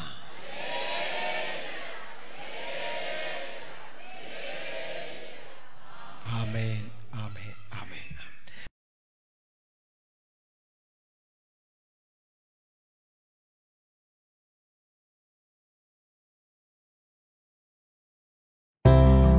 ಪ್ರಿಯ ವೀಕ್ಷಕರೇ, ಈ ಕಾರ್ಯಕ್ರಮದಲ್ಲಿ ನೀವು ಹೊಂದಿದ ಆಶೀರ್ವಾದವನ್ನು ನಮ್ಮೊಂದಿಗೆ ಹಂಚಿಕೊಳ್ಳಿರಿ. ನೀವು ಸಂಪರ್ಕಿಸಬೇಕಾದ ಮೊಬೈಲ್ ಸಂಖ್ಯೆ 8217761567. ಹೆಚ್ಚಿನ ವಿಡಿಯೋಗಳಿಗಾಗಿ ನಮ್ಮ ಚಾನೆಲ್ ಅನ್ನು ಸಬ್ಸ್ಕ್ರೈಬ್ ಮಾಡಿಕೊಳ್ಳಿರಿ. ದೇವರು ತಾನೇ ನಿಮ್ಮೆಲ್ಲರನ್ನು ಆಶೀರ್ವದಿಸಲಿ.